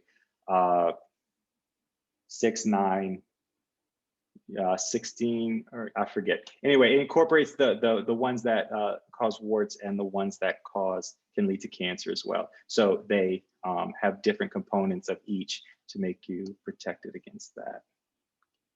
6, 9, somebody probably knows. 16 and what is it? Somebody can put it in the chat. I forget. And then recombinant vaccines, like I said, this is like our COVID, right? When you use RNA. So you can use DNA, RNA vaccines like that. They use the RNA of the spike protein for COVID, and you do get a strong humoral and cell-mediated response. Okay, what else? And this is a good review. So again, attenuated, you don't want them to revert back to the wild type, though it is rare, but you get a good response in doing that. Inactivated, mostly just antibodies, and then the recombinant type, humoral and cell-mediated.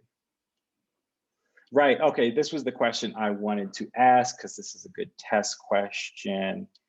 Why do we only want to use IgMs to test to see if a child is has an infection? Anybody? The IgG that might be expressed is going to be from the mother. So it's not really going to be anything from the baby itself. Yeah, exactly. It's hard to differentiate, right? You're going to have a bunch of IgGs floating around for, maybe up to the first year. So the only real way you want to test for neonatal infections is through IgMs, okay? At least through the first 12 months. They don't even really give certain antibodies during this time or certain vaccines during this time, just because some of those IgGs from mom can interfere with it. So they're very selective of what they give. And you could see that here. So these maternal IgGs are going to be present in the fetus up to the first year. IgAs are going to come through in the breast milk up till, well, whatever, 6 to 9 months or whenever the breastfeeding stops, up to a year. And so, yeah, you want to look at these IgMs because those are short-lived and those can be found if the neonate is infected. All right, let's see what else. 6, 11, 16, 18. Thank you, Kishore. That's HPV. 6, 11 are the warty kinds, and 16 and 18, and I think 31 and 33 now. Those can actually lead to cervical cancer. Thank you. All right, and this is a good,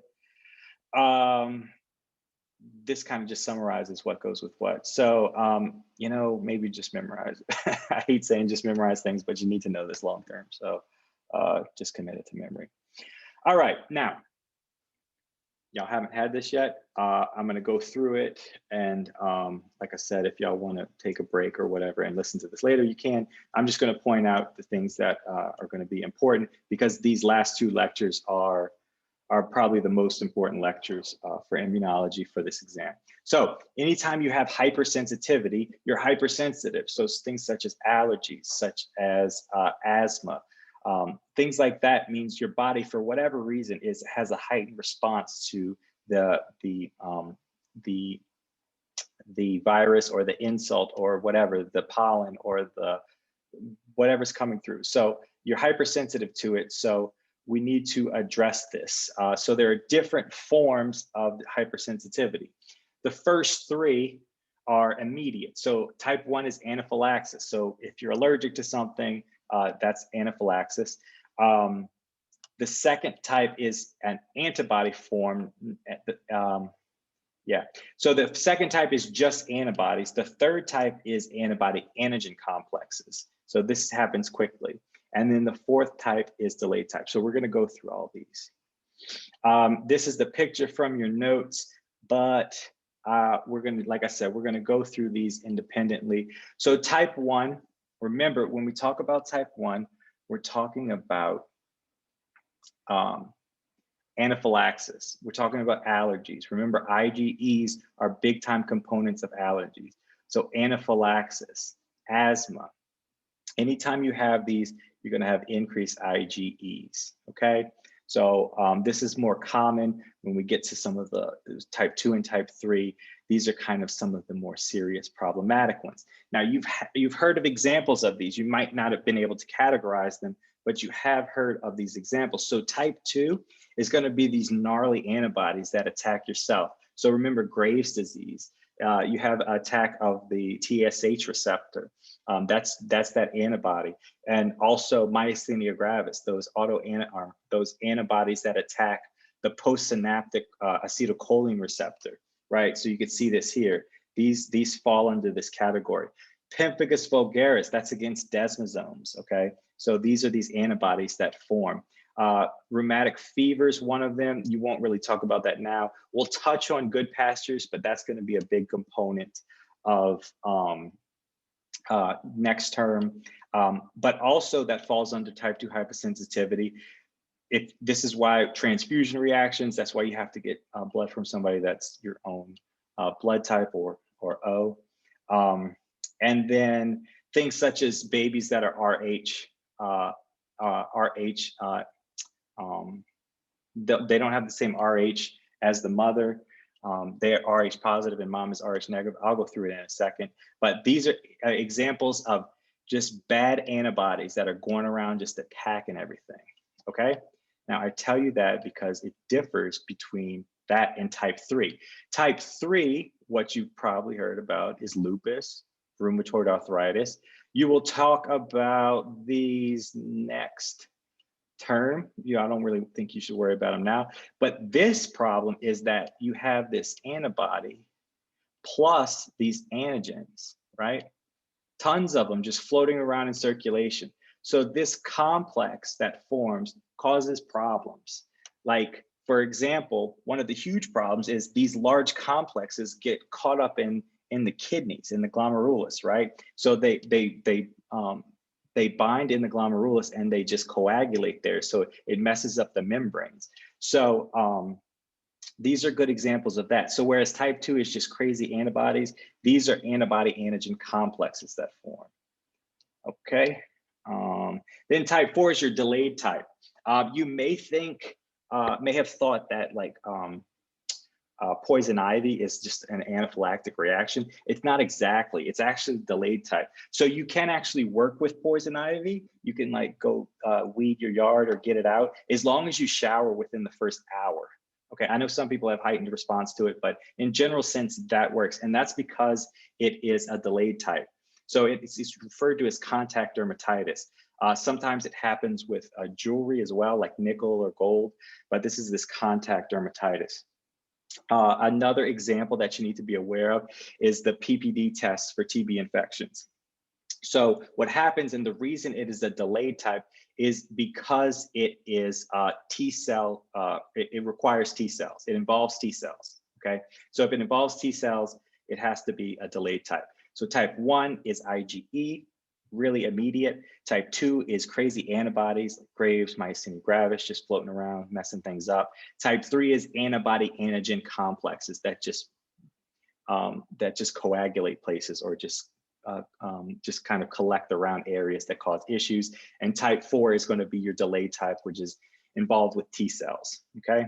And you can see that here for T cells, transplant rejections, right, would be T cell mediated, TB skin test, and touching, so contact dermatitis, okay? So like poison ivy or nickel, stuff like that.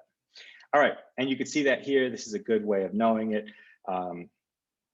Serum sickness just means these immune complexes, whatever is put into circulation, float around in your serum. So you have these antigen antibody complexes floating around, and there's nowhere to go. Like generally, when you have an infection and the antigen's floating and the antibody attaches to it, it goes and it kills it, right? It brings it to a T cell and kills it. These are not supposed to be there, these antigen antibody complexes, so there's nowhere for them to go. So they end up getting stuck in the kidneys and stuff, or in different areas. So that's problematic. And then again, T cell mediated are going to be the delayed type. right? So now a good thing to remember here is that if you have an allergy and stuff, this doesn't happen on the first exposure. So some people will take penicillin is a good example. You could take penicillin first time and nothing happens, but during that process, your body has recognized that as foreign for whatever reason.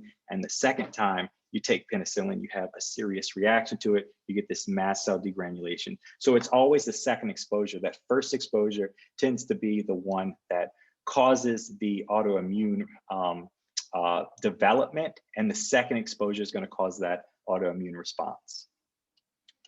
All right, and then again, just keep in mind that type 1 is going to be IgE mediated. Atopic just means allergies, right? And it could be, let's see what else. Right, IgE, well, I don't know if they test you on this, but IgE can be found in more urban environments with allergies, widespread use of antibiotics. IgG is hygiene, but this, I don't know if that's super important. I don't think they tested us on that. Mainly think of type 1 as IgE, okay? And let's see. Atopy is just allergies that form. Genetic predisposition. Okay, again, allergic rhinitis, anything that you consider classic allergies are going to be what you think of as type 1. Type 2, remember, we're worried about those crazy antibodies. Now, you can break this down in these type 2s into cytotoxic and non-cytotoxic. When you think of cytotoxic, generally you're thinking of red blood cells, okay? So let me see. We'll get to it in a second. Okay.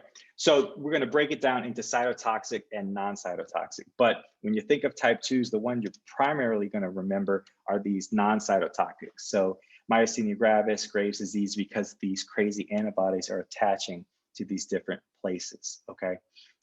Now, type 2 also, in a general sense, you think of type 2s, these antibodies, they tend to deal with an organ system, okay? So like, whereas myasthenia gravis, you're worried about these postsynaptic receptors, right? The nervous system. With Graves' disease, you're worried about these antibodies binding to the TSH receptor, right? So they tend to be organ specific. Good pastures, which I'll talk about briefly here and y'all will next term, they tend to, these antibodies tend to form in the glomeruli, okay? And then of course, when these kids don't have these RH incompatibility, that's the word I'm looking for, RH incompatibility, that tends to be red blood cells. So when you think of type 2, think of these crazy antibodies attacking primarily a specific organ system or a specific location. All right, so in regards to cytotoxic, think of red blood cells, which will tend to lead to hemolysis, right? If they're toxic to the cells. So if you give an incompatible blood transfusion, right? So if your IgA, well, not IgA, but if your blood type is A positive and you give somebody B positive, I'm not sure if this is very clear. I'll just show you how that works. If somebody is A positive, that means in their body, they actually form anti-B. Okay, so if they're A positive, they have anti-B. So if you give somebody that is A positive, B positive blood, their anti-B will attack the B positive. So you can't do that. That'll cause cytotoxic effects. You'll get massive widespread hemolysis. So that's the idea there. And I'll show y'all how the Rho antigens work in just a second. Right now, so we can look at that. So the hematologic disease of the newborn. So let's say mom is Rh negative. This is just a little component that's not really important in other regards except this, but it kind of goes along with your ABO blood typing. So let's say mom is Rh negative, right? And her first baby is Rh positive, right? Didn't get prenatal care. So what actually happens is as their blood mixes, mom to this, let's do it this way. Mom is going to form, this is going to cause mom to form anti-RH antibodies. Oh goodness, that looks bad. Why does that look so bad? Hold on, let me start over. I don't know why the screen's doing that. Oh, there we go. Okay, so mom is Rh negative, you can see here. First baby is Rh positive. So when their blood mixes, the mom is going to form anti-Rh antibodies. Okay, so now we have the second baby. So mom is still Rh negative, but now she has anti-Rh antibodies. Okay, so let's say baby number 2 is also Rh positive. That's a problem because when their blood mixes, these anti-Rh antibodies that mom made from the first baby are going to attack the baby number 2's red blood cells. And this could lead to fetal death, okay? So the point is originally, well, mom is Rh negative, first baby's Rh positive. Because of this, mom's gonna make anti-Rh antibodies, okay? So when the second baby comes along, mom still has these anti-Rh antibodies floating around. If the second baby has to be Rh positive, these anti-Rh antibodies are gonna attack the red blood cells, okay? So there is, if the mother is getting prenatal care, there's an easy way that they deal with that. They actually give what's called RhoGAM. You see it there. So this can lead to fetal demise, erythroblastoma fetalis, but they can give RhoGAM to the mother, and this helps to prevent this from this reaction of forming. So just remember, if we're attacking the red blood cells, we're worried about cytotoxic type 2 hypersensitivity. Now, the ones you're more familiar with are these non-cytotoxic, and we're talking about Graves' disease and myasthenia gravis. Again, you're thinking about those crazy antibodies that form against the different target organs.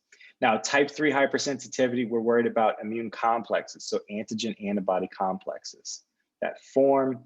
Arthros reaction is just, they do this clinically, they just administer it under the skin and see if you get a reaction to it, just to see if these antigen antibodies complex and cause a reaction. But that's more of a in the lab sort of thing.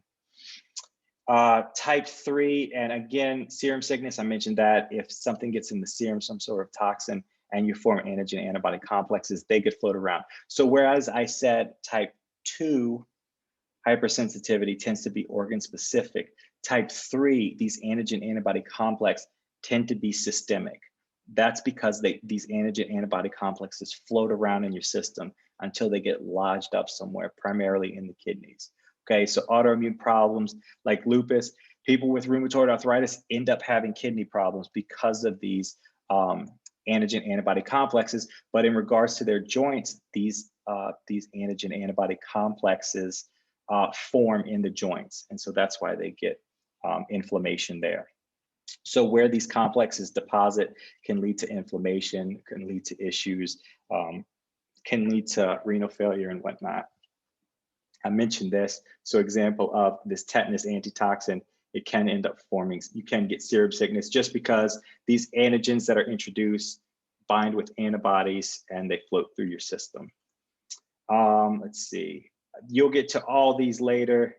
I would mention serum sickness and the arthros reaction, but the one right now you primarily need to worry about is lupus. That's the one that's going to, if anything, come up on this exam. Now, type 4 hypersensitivity, again, it's going to take time. It's delayed type, all because we're worried about T cells. We're dealing with T cells here, right? 48 to 72 hours later. And again, we're worried about these T cell formations. It takes time for all this to go through. Again, you have to go through that initial response. So you may not get a reaction the first time you're introduced to these antigens, you're sensitized to it, but the next time you come through, your T cells are primed, so they're ready to attack. And so we talked about the TB skin test, the PPD test, right? So even though the bacteria, the TB is confined to the granuloma, you still have Th1 cells floating around. So that's how the PPD skin test works. If you could introduce it to it and you've had TB in the past, you'll get some sort of reaction to it, and that's delayed type. And again, contact dermatitis will also fall in that. So the first time you're exposed to poison ivy, you might not get a bad reaction, if any, but the second time it comes around, you're gonna get it pretty bad. And that tends to happen in everybody to varying extents, right? Just wanna warn you guys, some of these fall into multiple categories. I don't think y'all will be tested too heavily on which they fall in, but some of them there's time constituents to it, or different situations, how many times you've been exposed to it. But a good example for this is penicillin. It'll fall into multiple categories. Okay, so just be aware of that if you come across it. Another one is Hashimoto's thyroiditis. I think I have it coming up, but that's another one that falls into multiple categories. All right, now, we're almost done. Okay. When you think of tolerance, I guess, at least I do, I would initially think of this as like not necessarily a good thing, right? If you become tolerant to a medication, it's not really working well. But in regards to the immune system, this is a good thing, right? You need to develop a degree of tolerance so you don't develop autoimmune responses to things, okay? So you need to be able to have a nice balance between your immune system, so you develop tolerance so that you don't overactivate or become hypersensitive to things. So there's a central tolerance, and that's primarily when we're talking about our negative selection in the T cells, or getting rid of B cells through energy or whatnot. But you also have peripheral tolerance, where we can kill things in these secondary lymphoid tissues, such as the spleen, and such as the lymph nodes and whatnot. Okay, so tolerance is a good thing. If you don't have a degree of tolerance, you're gonna have hypersensitive reactions to things. All right, so mentioned this, central tolerance. We're looking at the concept of negative selection. So that's the major thing we're worried about here. If we didn't have negative selection, all these T cells would attack self antigens, okay? You don't want to attack self, so you have to have negative selection. Peripheral tolerance, we're looking here. Once they get into circulation, these T regulatory cells are a big component of that. Remember, we mentioned that earlier. If you can't regulate things, you can't kill cells when they're not needed anymore. So you have to be able to bring it down.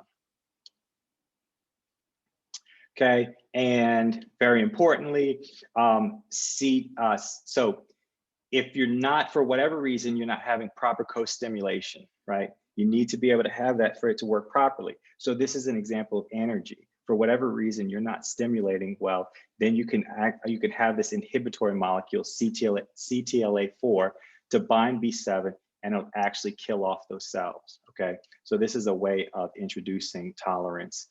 So again, what was the other one? PL1 or something like that, and CTLA4 are good. PD1, thank you. Those are good examples of those inhibitory molecules.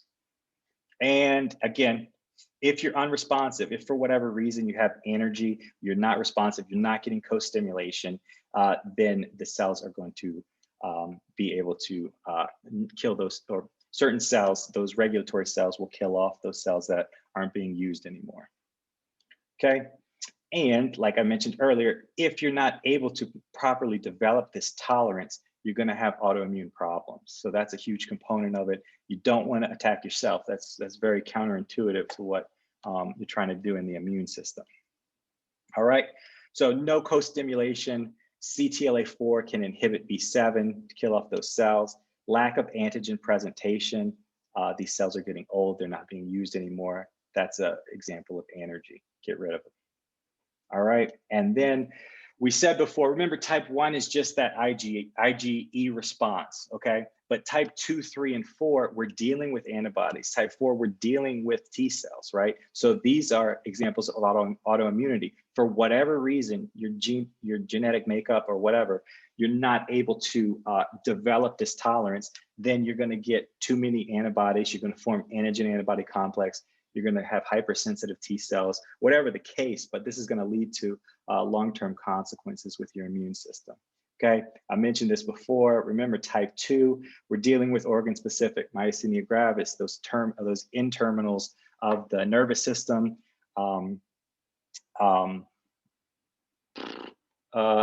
Graves' disease, we're talking about those TSH receptors, okay?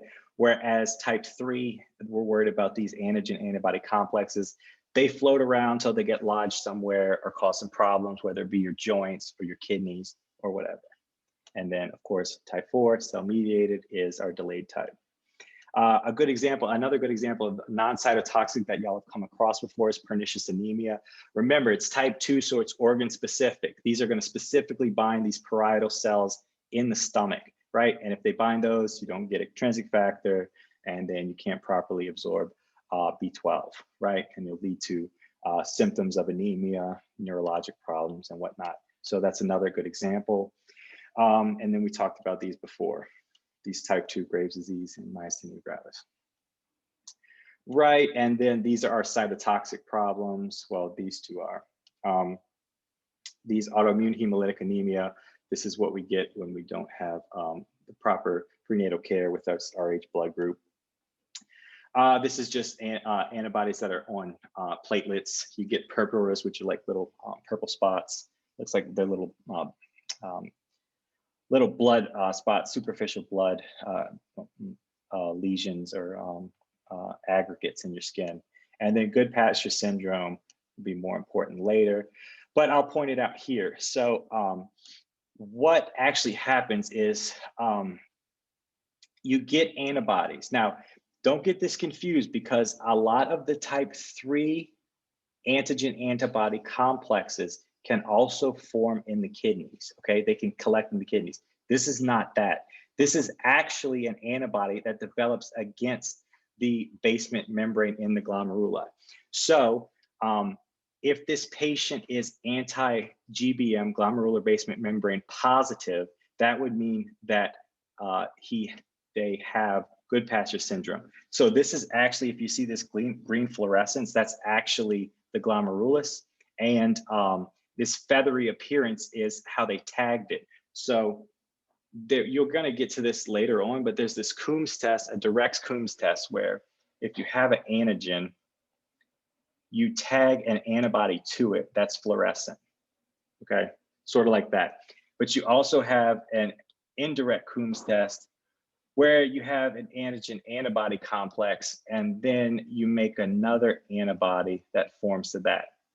Now, I'm showing you this for a simple reason, is that this, either way, you're positive, right? If you see this fluorescent, you are positive for the disease. You were able to, in a lab, tag it to where you can see it. So this will lead to diagnosis of things such as this. Now, I'm just pointing that out because these are going to be very important. This glomerular basement membrane, this anti-GBM, that's diagnostic for it. If they put that in the stem, it's a dead giveaway that you're talking about Goodpasture's disease. So again, these are antibodies that collect they bind to the basement membrane in the glomerulus, and they were able to put antibodies against those antibodies that were fluorescent and light those up. So you can see that there. It also has problems in the lungs too, but y'all will get to that later. Now, type 3, we talked about this. These are these antigen antibody complexes that collect in different places. The point I want to make here is that you also do similar testing. So with Goodpasture syndrome, you're going to get anti-glomerular basement membrane positive. That would be diagnostic for it. With lupus, you use sort of like an indirect Coombs test, because you have these antigen antibody complexes. You tag a fluorescent antibody to that, okay? So if the patient is ever anti-DNA, I'm sure y'all have come across this, anti-DNA or anti-histone, or anti-double-stranded DNA, anti-Smith, this is diagnostic for lupus, okay? So they use this and they can see if they can tag a fluorescent probe to it and see if they could find it, because if that's there, that means they have this type 3 issue going on. And you can see that here. This is what they do. So it's a diagnosed lupus. Some of these are not as specific I think antihistone kind of falls in multiple categories, but anti-double-stranded DNA can be diagnostic for lupus. So they use multiple ones for this, anti-Smith as well. Y'all will get into that in more detail, but if they put this in the stem of the question, anti-whatever, just know that they're trying to tell you that they were able to pinpoint something or diagnose something. Okay, and then again, one last time, the T cells and this type 4 mechanism is this delayed type. So you can see this here, this delayed problem. If you're wondering why type 1 diabetics end up with no beta cells, right? No insulin secretion, that's because these T cells, this type 4 mechanism was actually attacked those beta cells. Some of the other ones, multiple sclerosis, myelin basic protein, that's why it eats up the myelin in the CNS, and you get those symptoms. And then we'll talk about that in a second. Right, so Hashimoto's thyroiditis. If they give you this, remember it's symptoms of hypothyroidism. Okay, so you're gonna get signs of decreased metabolism, overweight, cold intolerance, all that stuff. And you can see here, if you were to diagnose this, if they say something like anti-TPO or anti-thyroid peroxidase positive, that those are diagnostic clues for Hashimoto's thyroiditis. And here's the trick I mentioned earlier, it falls under 2 categories. I believe in the beginning, it's type 2 cytotoxic, and over time, you develop a delayed type hypersensitivity. But what you're doing is this, you're actually killing off these cells, these TPO or thyroid peroxidase enzymes, so you can't properly make thyroid hormone, okay, which leads to the hyperthyroidism. All right, and here you can see if you get these antibodies against beta cells, those islet cells, this islets of Langerhans here, you're not going to be able to make insulin, therefore you'll be a type 1 diabetic. And lastly, multiple sclerosis, I think they're anti myelin basic protein. Yeah, I think that's what they're called, anti-MVP. That's diagnostic for this. So though this does get confusing, those diagnostic clues are super important. I'm sure there's a list of them in first aid that you can look through. But yeah, so anytime, remember the symptoms of multiple sclerosis are very strange because it's a random degeneration in the CNS. So if they talk about that, but it is caused by this delayed type hypersensitivity. Okay, I'm done. We'll take a couple-minute break. I can answer any questions you guys have, and then Lindsey can cover all of the ethics for you guys. Any questions? Hey guys, Kish put the link to my page in the chat. The slides are posted there, PDF form. So I'm going to go through ethics and all the public health stuff with you guys. Remember, with the ethics, you've heard Brady say it, you've heard me say it, you probably heard a bunch of other upper terms say it. Ethics is a beast. And so my goal is just to give you guys the high yield points so that you can be best prepared. There's a lot of just basic stuff that'll get you some points, but then there's a lot of stuff that you can try to prepare the best you can, but the wording is going to be very convoluted, very confusing, and you're going to narrow it down to 2 answers and you don't know which to put. That's just the nature of the beast. The single best piece of advice I can give you is throw away all of your preconceived notions and try to step away from your own thoughts, opinions, and beliefs, because a lot of times we want to insert our own bias into this information, and that kind of informs how you're going to read the question, read the situation, and answer the question. Make sure that you are looking at this in a very just clinical viewpoint. Take the information that the ethics department gave to you because they're the ones testing you right now, and try to just get into that mindset versus your own mindset. That is the single best piece of information, or best piece of advice I can give to you. Don't try to overthink some of these things, and don't try to put your own bias into it. As hard as it is, as triggering as some of these things are, do your very best to not do it. But again, we're going to go over the high yield points. The bioethics companion, a lot of people have asked me about that. There is a shortened version that's floating around. I think it's in Brady's Google Drive. He can correct me if that's wrong, but Yeah. that's what I use. Sorry, yeah, there's a couple of summaries that I was given that are really helpful. It goes from like 70 pages to like 19, so check that out. So I personally did not read that bioethics companion. I had mixed reviews about that. Yes, no, you should, you know, it's helpful, but that's what I did. I just did the condensed one. Okay. So the biggest thing, sorry, I'm trying to organize this stuff. Bioethics uses analytic, normative, empirical methods. These are definitions, so principles, theories, goals of medicine, professional competencies. I want to highlight this because sometimes in the question stem, it'll ask you for a principle or a theory, and simply by knowing what falls under those umbrellas might be able to help you cross out some of the incorrect answers. So I reorganized a couple of these to put to chunk like information with like. So the principles, respect for persons, these are all extremely high yield. Respect for persons is going to be tested very heavily on this exam. Know the difference between beneficence and non-maleficence, and then utility versus justice. We'll go, there's an entire slide over utility and justice, but these are incredibly high yield definitions. Know them like the back of your hand, because these are the types of things when you get down, you can kind of narrow it down to two. You can make a case for either one of them. But you really need to understand what SGU wants you to put and what the ethics department wants you to put. So this is extremely high yield. So respect for persons is just showing fidelity to the patient. It's really respecting their ability to choose for themselves. Dignity and autonomy, and then beneficence is you're acting in the patient's best interest. Non-maleficence, you're avoiding harm. And then we'll talk about utility and justice briefly. So respect for persons, this is what patient-centered care is. This is the kind of bedrock of patient-centered care. So it's a foundational principle. It's the standards for informed consent. That's also a very important topic. You have to show complete informed consent or you open yourself up for litigation. And so huge concept. But it's very important. So elements, you have fidelity, autonomy, veracity, avoiding of killing. Yes, you need to memorize these definitions. It'll get you a couple points on the exam, or it will at least help you narrow it down between one or two answer choices. So fidelity is just keeping your promises. It's trust, confidentiality.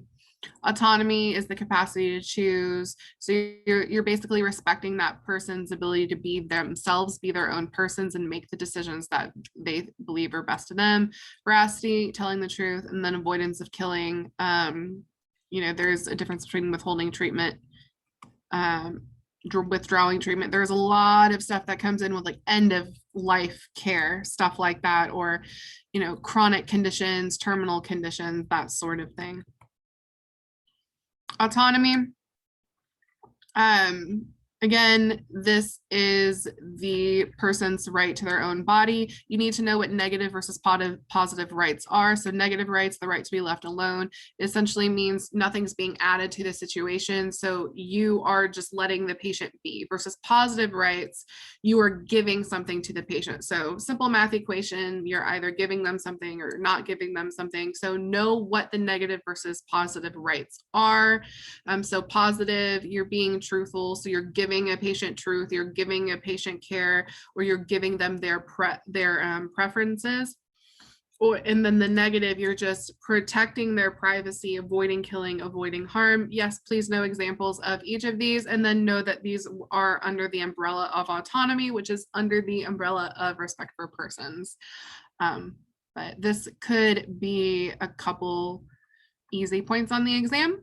So know the difference. Again, autonomy, individuals' capacity to make decisions. There's a lot that goes into that with paternalism and stuff like that, you know, kind of exceptions to that rule, but we'll get into that. But again, just hitting this point home. So limits, harm principle, diminished autonomy, paternalism, and public health protections. yes, know the difference between these. They will go through a patient case and ask you what the limit to autonomy is. And so you need to understand these 4 principles so that you can answer that question. So harm principle, I believe it has its own slide coming up, but this is the purpose for which power can be exercised over another member to prevent harm to others. So this is kind of like COVID. So it's a reportable disease. You are making sure that you are protecting civilization by exercising kind of power over an individual. Another like homicidal ideation, stuff like that. If you know that this patient poses a risk to somebody else, it's the harm principle. You don't want this patient going out into the community causing harm to the community. That is the harm principle. Diminished autonomy, this is the person's capacity. There are slides about this in subsequent lectures that we'll go over, but this basically tells you if the patient is even able to make the decision. Do they have the capacity to do so? And then paternalism, this is kind of wishy-washy. For our purposes right now, just understand what paternalism is and what it looks like. So the view that the doctor knows best, this is over history, this definition has been, or not the definition, but the concept has changed with how much paternalism a doctor can actually enforce without being a dick. But just know what paternalism is. If you have something in the vignette says what is being demonstrated here, paternalism, stuff like that. So just know what it is.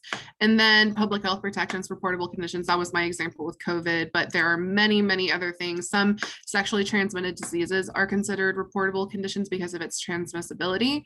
And so understand that. Informed consent versus therapeutic privilege. Informed consent.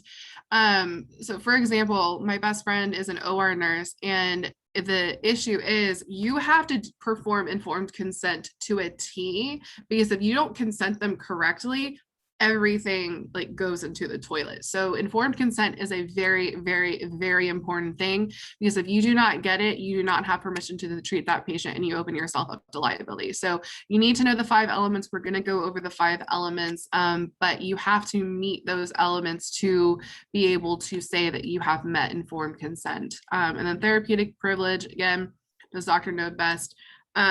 This is going to be an exemption from informed consent. So this is like kind of a subset of paternalism. Paternalism is kind of an overarching idea, versus now we're getting into the nitty-gritty of actually treating the patient. And so now when we get into therapeutic privilege, it's a form of paternalism. It's kind of a subset that you use when you're talking about actually treating a patient with respect to consent and to this person actually giving permission to do so. So that's what therapeutic privilege is. So it justifies withholding information when it poses a serious psychological threat. Sometimes patients aren't going to make the best decisions with some of the information you give them. Like doctors know a lot, which is good, and it can be bad sometimes, but it's basically, does this person need to know this piece of information? If it's going to pose a serious psychological threat to them, is it better to withhold it and to treat or not? And then so competent patients have the right to refuse treatment.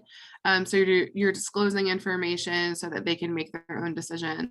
But remember, therapeutic privilege is kind of a subset of paternalism for the purposes of consent. Now, principles of utility, beneficence, I don't know how to say that, non-maleficence. So utility is beneficence plus non-maleficence. It maximizes the net benefits. That's important. So it's kind of what the end result is. So you take all of the variables, you add them together, and what is going to be the end result? And that's what you're talking about with respect to utility is you want to maximize the net benefits. So it might, the question stem, the vignette might go through a situation and talk about the decisions to treat or outcome therapeutic plan, and say, what are you using to decide, or something like that, or like what aspect of utility, something along those lines. But that's what utility is. It's kind of the combination. And then benefit versus harm. Why did I put this in here? I don't really remember. Maximizing. Okay, yeah, it's just the balance of benefit versus harm, because sometimes acting isn't in the best interest.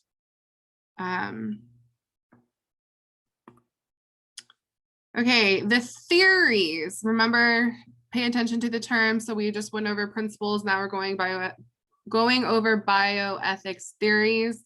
So you have different ones. The two that they love to focus on are deontological and consequential.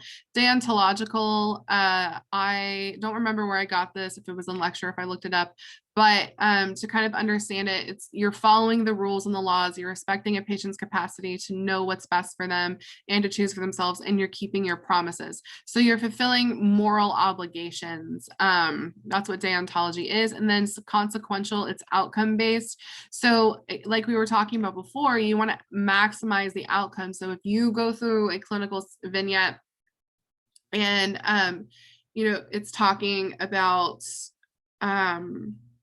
the decision-making process that you're doing to decide a course of treatment based off of the outcomes. I don't know, but that's consequential. So you're talking about the end result versus deontological. It's basically how it's more your interactions with the patient, how you speak to how you are treating the patient on a kind of a day-to-day basis, your interaction, your relationship with the patient. And then those are the two big ones, deontological and consequential. Goals of medicine, yes, please know this. I think they had one question over it, and you had to read these very carefully to know what it was. And so preventing disease and injury and promoting health maintenance, everyone knows that. Relief of pain and suffering, everyone knows that.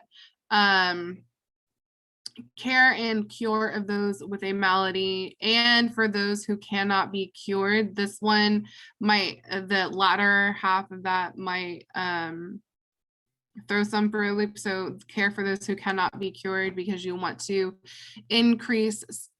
lessen somebody's suffering. That's what it is. You want to lessen somebody's suffering, even if they cannot be cured. And then avoiding a premature death and the pursuit of a peaceful death. So the first two may be more intuitive. The last two, make sure you know, but make sure you do know the goals of medicine, because they might throw that in there. Why does it matter? Basically, you are setting a standard for all physicians across the board with how they should approach their practice. Competencies, so cognitive, integrative, relational, moral. So this just requires reflection, self-development. Challenges, these are touched on throughout the entire ethics, throughout all of the lectures. So conflict of interest, bias, burnout, stress, cultural expectations, everything, but just know that there are challenges to ethics and professionalism. Ethics is a way to kind of level the playing field for everybody, because you guys have read, or maybe you have read all of the lectures. You have read sorry, I'm gonna mute you've read the research articles for small group, and throughout history that there have been a lot of shady things done in the name of medicine and in the name of the greater good. And so ethics has kind of been incorporated into medical practice to make sure that all patients are treated equally. Thinking biases, yes, spend about 2 minutes on here. They did have 1 or 2 of these on these exam. It's 1 slide, it's kind of out of place, and you can very easily gloss over this. Spend a couple minutes on these to know the difference between these thinking biases, because you will be tested on it. Not heavily, but don't lose an easy point. Okay, now we're going into consent. We talked about informed consent a little bit with respect for persons. Overview of informed consent. I'm pretty sure that they attested on 1 of these, not the nitty-gritty details. It was more which of these cases it did this. But look over these. You don't need to go really in depth, but I do remember a question that referenced 1 of these cases. Medical battery, when a physician intentionally touches or treats a patient against their will. So no consent to any procedure. So you go in and you basically say, don't touch me, and they do it instead. Consent to a different procedure. Same procedure, different body part. Like, I have heard personal stories of people who went in for like a knee replacement and they did the wrong knee. Like, I've face to face had conversations with people who have had that happen to them. Same procedure, same part, different doctor. So you have to have been consented to work on a patient, or it's battery. And so basically the patient has say over what is done to them and by who. And if you don't get that consent, then it is battery, because something was intentionally done to you against your will, against your consent. And that it doesn't have to be proven, and we'll talk about that, but battery is big. So you need to make sure that you are adequately consenting your patient. So malpractice versus battery. Malpractice, it's negligence, unintentional. It's kind of a lapse in judgment, something that, should have been done, but it just wasn't. Versus battery, this is intentional. It's not always malicious intent. There's not a physician going in and like, I'm going to harm this patient. That's not it. What it is, or most of the time, is the patient just didn't consent to what was done and by who.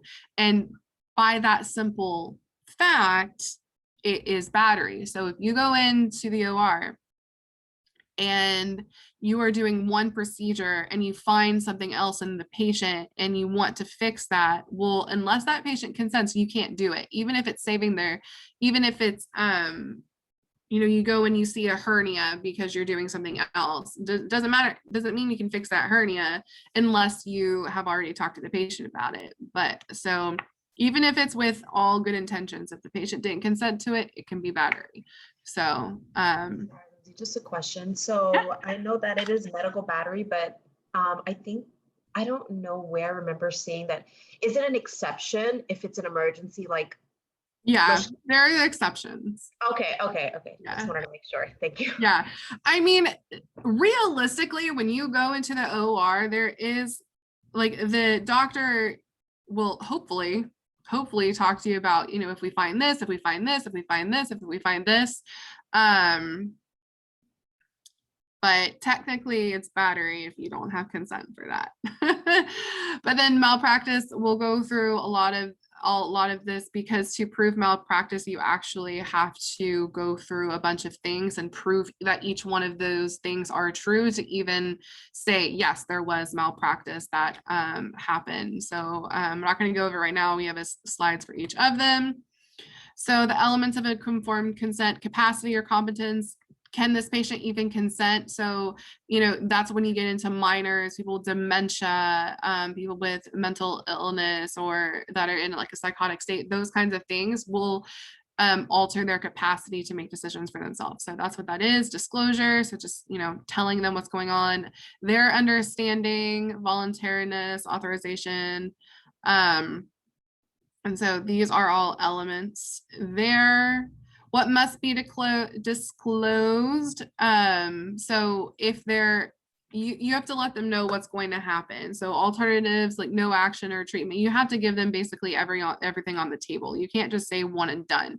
It's okay, here is what can be done and here are all of your options, because the patient does have the right to choose, and they also have the right to say no if they don't like what's in front of them. Risks associated.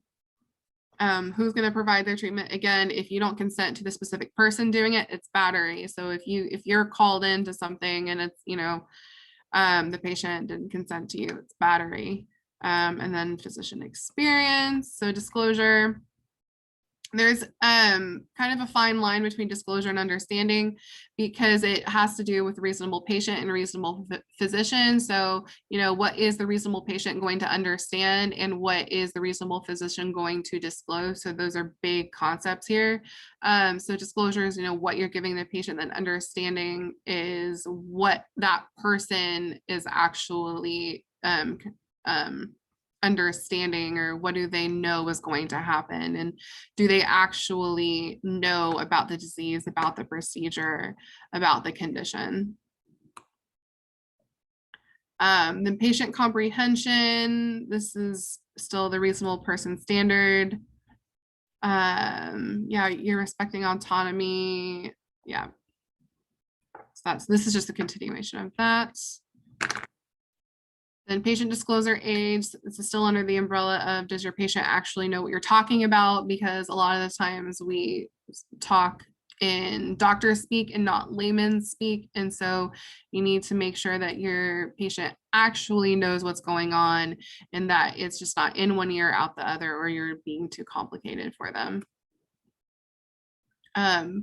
So legally, only if the physician had a duty to disclose the information. So are you supposed to tell them? And then what a reasonable patient deems significant for making a treatment plan. So, one person might want everything A to Z, no matter how big or how small. Another person's like, just give me the bare minimum. But you're trying to find that middle ground of what would the reasonable patient want to know and not want to know about this procedure to make this decision. So it's finding that middle ground. And so when you have those outliers, like I want to know absolutely everything, or I don't care, it's really what's protecting you is, okay, if this radical person wanting to know A to Z comes to you, it's like, well, if the reasonable patient walking into my office, this is what they would want to know. So this is what I disclose to you. So that really protects you, if you're saying this is what a reasonable patient wants to know. So reasonable patient, again, disclosing major and common risks, and then the physician. So does your counterpart agree with this? Like if you got a group of physicians in a room, you all agreed that this is probably what we should tell the patient. So this is used in court a lot. It's the reasonable physician, it's the reasonable patient. That's big, big, big, big, big, because it does protect. It does have a layer of protection for you if you can say, well, the reasonable patient wouldn't even want to know this, or the reasonable physician wouldn't have disclosed this.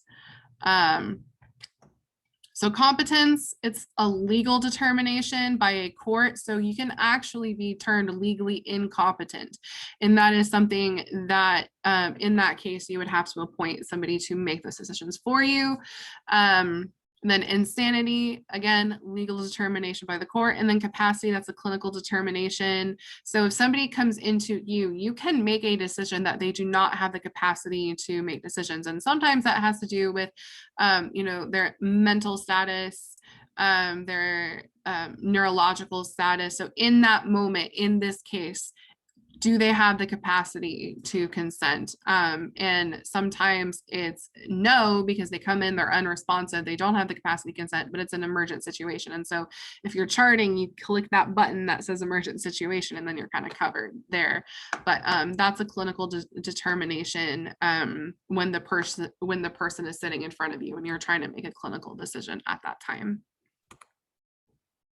So capacity, Again, ability to understand and make a decision, and you have to be able to communicate that. So, you know, the person that comes in that is unresponsive, they don't have capacity. And so, you know, that's when the doctor knows best comes in. It's like, well, I'm going to treat you because it's my duty to treat you. Fluctuates over time. So again, neurologic status, mental status, if you come in and you're intoxicated, it's going to decrease your capacity. So this is a very fluid thing. It's very situationally specific. It can change from moment to moment, and it can change from visit to visit. Then significance, again, if you do have the capacity, then the doctor needs to honor your right to choose. So not honoring the choice is paternalism.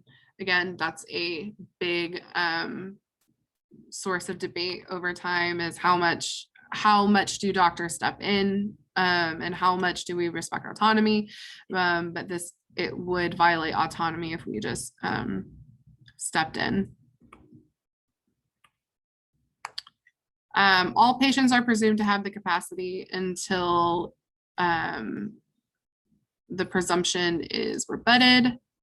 We talked about this: dementia, minors, mental disability, neurologic disability, if you are under the influence of any altering agents. Decision makers, if you can't make your own decisions, then we do have options. So the patient can select a substitute decision maker via an advance directive. So we've all heard the term advance directive, or most of us probably have. So it's somebody who pretty much knows what that patient wants and will make decisions based off of that. So you're acting in that patient's, what that person believes that patient would want. If there's nothing there, if there's no one there that has been designated by that person, then there is a default list. Please know this list. They might ask you. So if somebody comes in, they don't have an advance directive, who would you contact to make medical decisions? And so this is the list. So know this list, because could ask you. And then you also have the opportunity for a court to provide a representative. If somebody has nobody, or if you can't find somebody, then the court can provide someone for you. And there are limitations to that, and they will test you on those limitations. So you need to understand what the rights and responsibilities of a court-appointed decision maker is for a patient. They will test you on that. So how they can, I think there's a slide coming up. We'll talk about that. I didn't want to go into it because I was on the slide. Hierarchy in this decision making, so subjective. So this is basically, do you know what the patient would have wanted? Do you know what they want? And so if that information is available to you, then you should be able to act on that patient's wishes. Substituted, do what the patient would do if they were able to choose. So this is presumably somebody who knows the patient, who knows their preferences and can make decisions based off of that.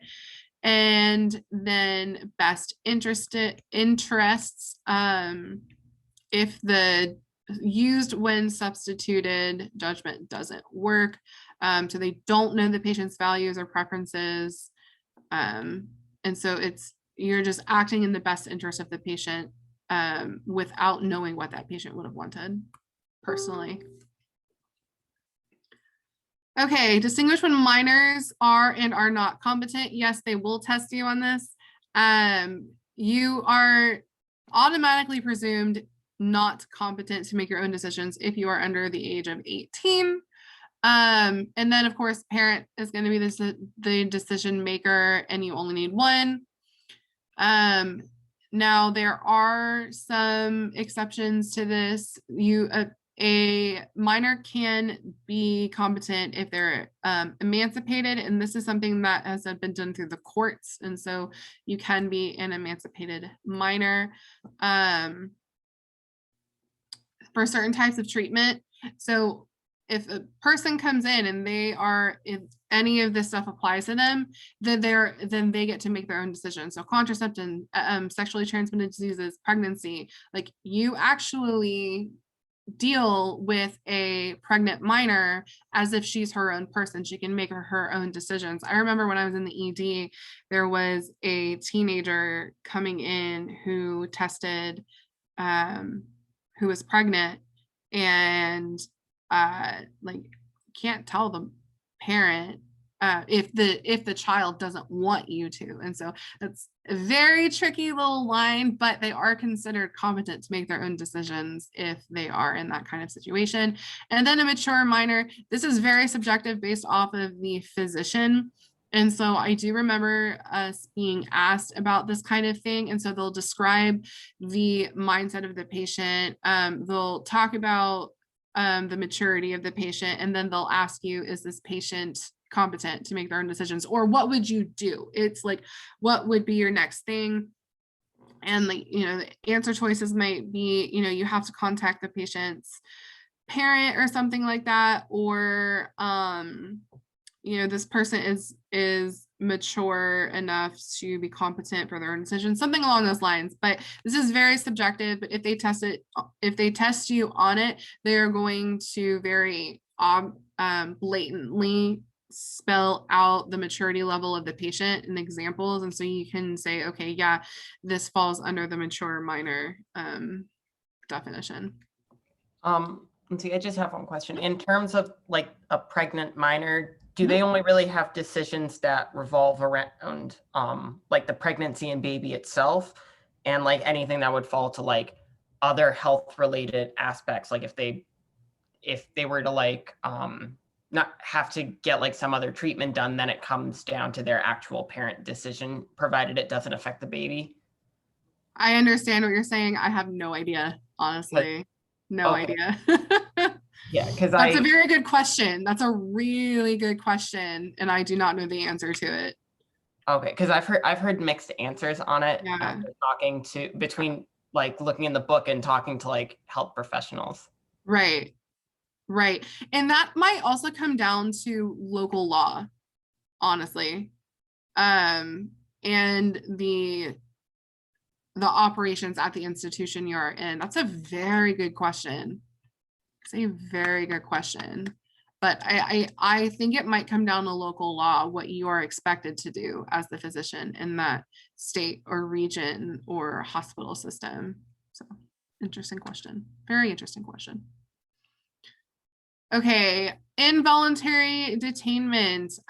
Judges can commit and physicians can detain. That's very, very, very different. So if you are a danger to yourself or others, you can be detained for up to 48 hours pending a court hearing. There's still a lot of paperwork that goes into that to detain them, but it can be done. So detained patients, they're going to lose their right to leave, but they can still say no. They can still refuse treatment in there. They just can't leave. And so, they can, as long as they're not harming like hospital staff, you can refuse treatment. Now, if you go beyond that and you do start to harm people, I've seen that before, where somebody gets very violent, that crosses the line, and then the decision at that time is made that you're no longer competent, and you act in the patient's best interest and in everybody else's best interest. But as long as they aren't hurting anybody around them, they have the right to refuse, but they can be detained. Detaining somebody, so infectious diseases, and then mental health. Mental health is the biggest one, homicidal, suicidal ideation, or suicidal attempt.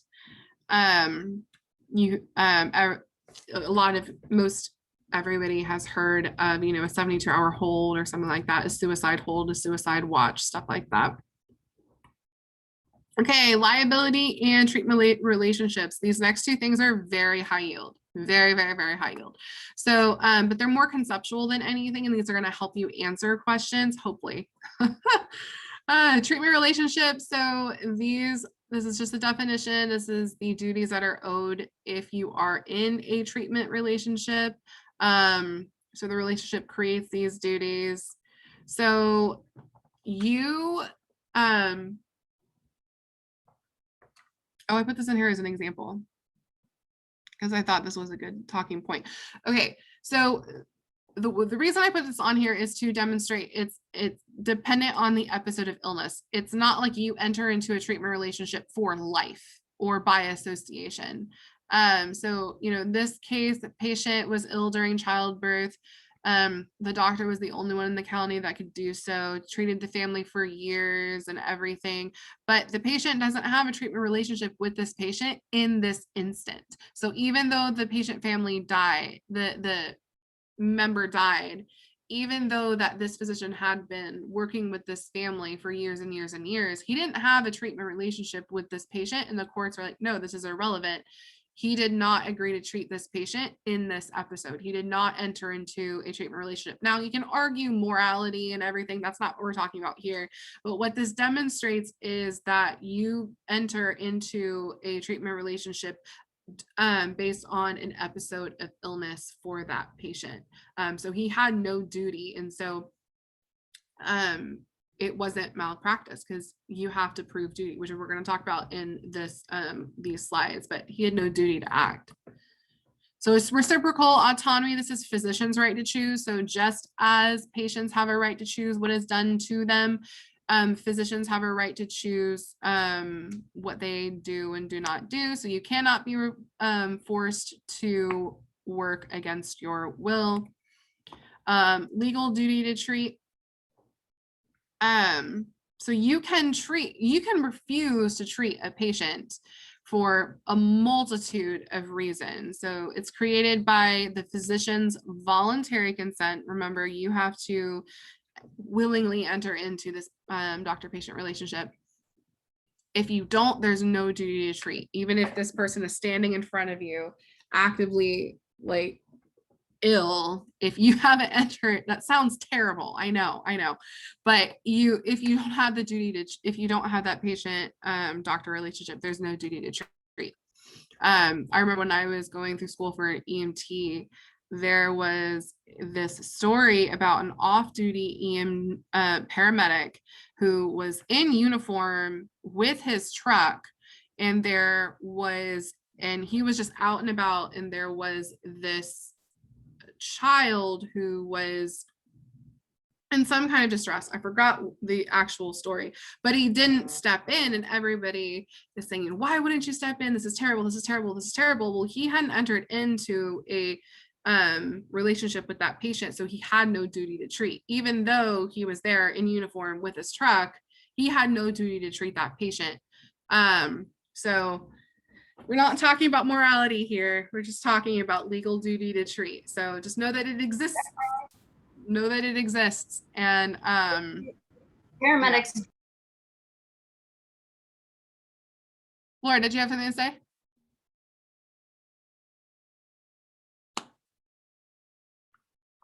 You're allowed to correct me on some. Did we talk? Okay, I'm tall. Okay. So 3 limits to refusal: discrimination, if you have already agreed, or if there is another type of prior treatment. So my example that I just said falls under number 3. If you hold on, my thing is blocking this. Stop. I can't read the slide. My thing is blocking it. But you can't discriminate by race, religion, disability, anything. So you can't just say, oh, I don't want to treat you because of, who you are.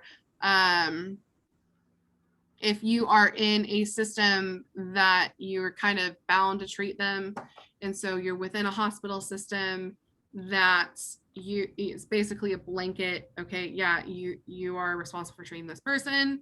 Or on call, you agree to treat the emergency department patient, and so you really do have a duty to treat there. Dilemmas, difficult patients. refusing therapy and no self-care by patients. If difficult patients are under existing care, can a physician terminate treatment if no other physician will take them on? Contraindications to treatment. That goes into a whole nother rabbit hole. So when common treatments serve no purpose, patient may react badly, usually involves those who cannot make their own decision.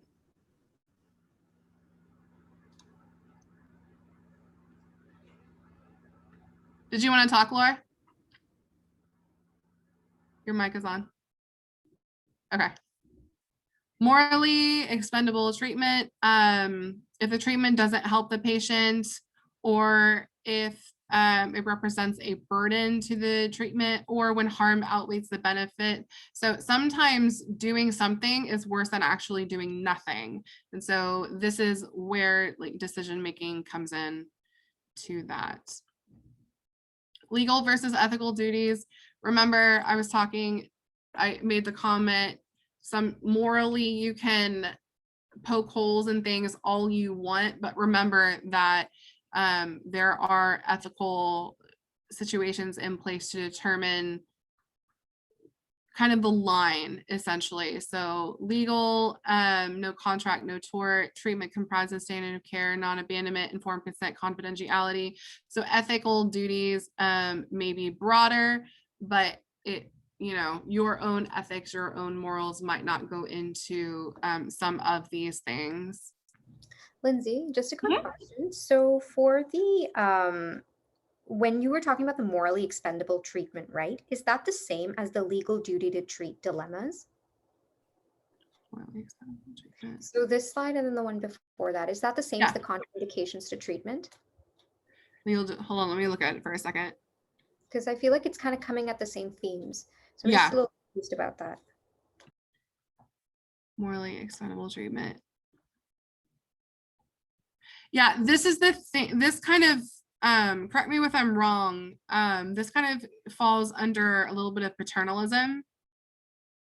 So you have a duty to treat, but there's also a contraindication because a lot of times patients will come in and they'll know they have something and they want you to do something, but you as the physician know there's nothing that can be done, or what can be done is just going to make it worse. And so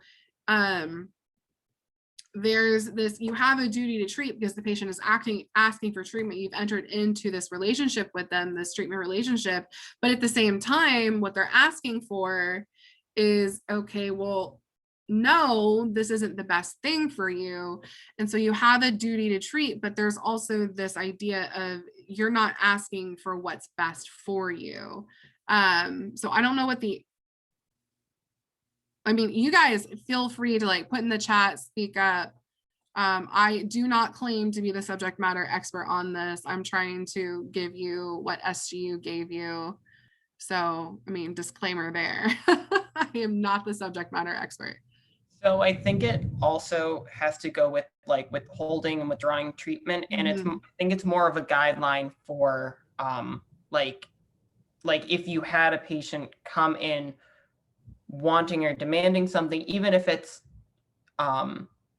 something that you could do and it wouldn't necessarily have a bad result. It's more of, it's outlining like what you're actually obligated to do versus in terms of like your legal standard, like can they sue you for doing or not doing it, and giving you a moral background for like why you can deny that treatment. So it's kind of like on the cataracts surgery on a blind person, you could do that. And there's, it's relatively standard at this point and there might not be any issue, but the moral background to deny it is it's a useless surgery for someone who is blind. So it gives you that moral background of why you're able to deny it and why you have, like, if you work for a hospital, like why they're able to back you up, from what I've gotten from it. Okay, yeah, that makes sense. Thanks, Daniel. Thanks, guys. Yeah, thank you, Daniel. Thank you for that. Yeah, because like that's what I'm seeing too. Because like the first one with the cataract surgery, it's a useless surgery. So that kind of the uselessness of the morally expendable treatment kind of backs that up. And then the second point with the second, and then the third with the third, I believe. if you look at a lot of the legal and moral aspects, a lot of them overlap purposely. So this way, Yes, it's I was very just about to wiggle say out. that. I was Right, just right. about to say that there's a lot of overlap with all of these things. You know, we're talking about these things as individual concepts and individual slides, but there's a lot of overlap in it. And when we talk about malpractice and what you need to prove for malpractice, one of those things is, did the lack of treatment cause harm to the patient? So in the example of the cataract surgery on a blind person, well, if you can't prove that the physician's lack of action caused damage to the patient, then you don't really have a case for malpractice, right? And so these are all kind of concepts within this umbrella, but it's all intertwining, because when you get down and you're actually trying to prove a legal case, it's what can you legally prove? And then what was the physician legally supposed to do in this case? What was their legal obligation to this patient? And so it's a lot of intertwining, it's a lot of different things in that. But yeah, thank you for that. Thanks, guys. Okay, we went over that. Treatment relationship. So the law focuses on the notion of bilateral contracts. So both parties have to enter into this relationship. Sometimes it's easy, sometimes it's not. Detrimental reliance is a thing. I believe it's on the next slide. So when a promise is made and it can really reasonably be relied upon to their detriment. So this is that. So means that a promise were made, it could be counted on, but it was not delivered to a detrimental end.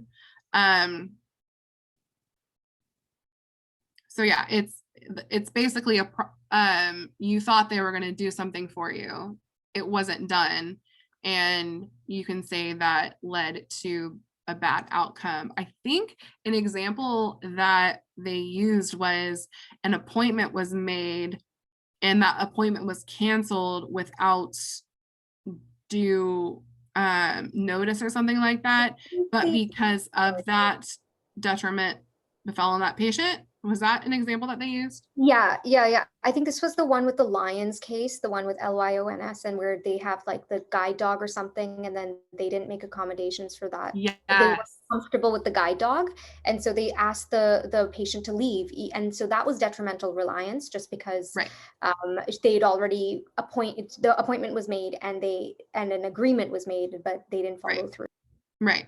And so this is one of those things where they would give you a case and they would ask what is this demonstrating, and the answer would be detrimental reliance or something along those lines. But you know, a big thing with ethics is being able to recognize these concepts and being able to say, narrow down and say, this is what they're talking about, and this is what this thing is demonstrating. Standard of care treatment process that should be followed. It's the level at which the average prudent provider in a given community would practice. Again, this is the reasonable physician kind of thing, where what can reasonably be expected of any physician in a given area. So how similarly qualified practitioners would manage the same patient under the same circumstances. So standards of quality, minimal accepted performance, and then medical review criteria, so assessing the appropriateness of those decisions. So all of this kind of falls under that. But that bottom slide are just medical professions. Okay, those are just different agencies, different things. Okay. Reasonable physician, we've talked about this many times. I should tell you, you're probably going to be tested on it. But I'm not going to rehash this again. I've already hashed it like 5 times. So you should know what it is. You can be an expert witness, and that's how they can incorporate that into litigation. So exceptions to duty, kind of mentioned this. So if information is already known to that particular patient or is commonly known, so no duty of informed consent if any of these apply. And then if it's an emergency, so I mentioned that if a patient comes in and it is an emergent situation, that, hold on, I'm losing my track of thought. I'm trying to get ahead of myself, I think. Okay, exceptions to duty. So it is an emergency. So urgent, immediate, there is an urgent, immediate need. Patient lacks capacity, so they're altered in some way, shape, or form. You can't get consent from anybody, and then there's no known objection. So all of these must be satisfied. So we talked about that. Then therapeutic privilege, disclosing risks that would make the patient upset. So we mentioned this. So if you tell a patient something that can be psychologically detrimental to them, they might not make a good decision for themselves. And so you might decide to withhold that so that the patient can reasonably make a decision. And then a waiver. So they just don't want to know. Public health, you're protecting the community. And then conscience-based objection. Clinicians can sometimes avoid duty for moral or religious reasons. This is going to come into play when we start talking about beginning of life stuff and abortions and stuff like that. So I'm not going to talk about it right now. Just earmark that for later. We're going to talk about that when we talk about those types of things. Okay. Informal consultations. So the example, a pediatrician consults a neurologist, but they do not see the patient. They don't make a record. They don't really do anything. So there is no treatment relationship, and thus that physician has no liability. But they can give an independent judgment. So you have a consult, but that they're just really giving their opinion to that the neurologist is giving an opinion to the pediatrician so that the pediatrician can then treat the patient, but the neurologist is not actually entering into a treatment relationship and thus has no liability because it's really just affecting the pediatrician's decision making with respect to that patient. So yeah, to impose duty would create a chilling effect on communication because there are so many consults that happen, which there should be, you want to make sure that you have communication amongst people so that you can make an informed decision. But every single physician that you consult about this patient, they don't necessarily have liability. They're not treating those patients. And so it kind of allows you to be able to reach out to people. They know that they aren't liable, but you get the added benefit of somebody else's wisdom on top of yours so that you can effectively treat their patient. And then consultation between formal and informal. That's not a big one. But no bill, no patient exam, no exposure or entry into the medical record. Independent. So we talked about this. It's not a treatment relationship. There's no treatment. It's not consensual. They don't choose that physician or pay for the physician.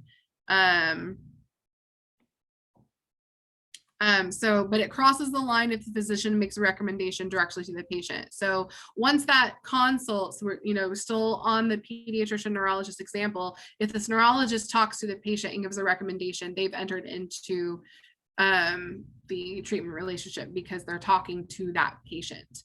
And so that crosses the line. But as long as the neurologist doesn't actually go to the patient and talk to the patient and give a recommendation, they aren't liable because they aren't entering into that relationship with the patient. So this goes into terminating your relationship with the patient. So you can refuse to treat for any reason unless it's discrimination. Remember, there are exceptions to you saying no to a patient. Discrimination is one of those reasons. If you have an existing relationship, you can continue to treat until relationship terminates via one of four valid ways. So both of you can say yes. The patient dismisses the physician, treatment is no longer needed, or you can fire a patient. I've heard of this happening. So if you want to fire a patient, you can do so for many reasons, but it's essentially due to a toxic doctor-patient relationship. So if the patient is non-compliant, there's not much you can do, and you can fire that patient, because non-compliance can open up a whole can of worms. So you can fire a patient if they're not compliant, if they're not paying you, if you feel threatened, they're drug seeking, failure to keep appointments. So any of these reasons you can fire a patient.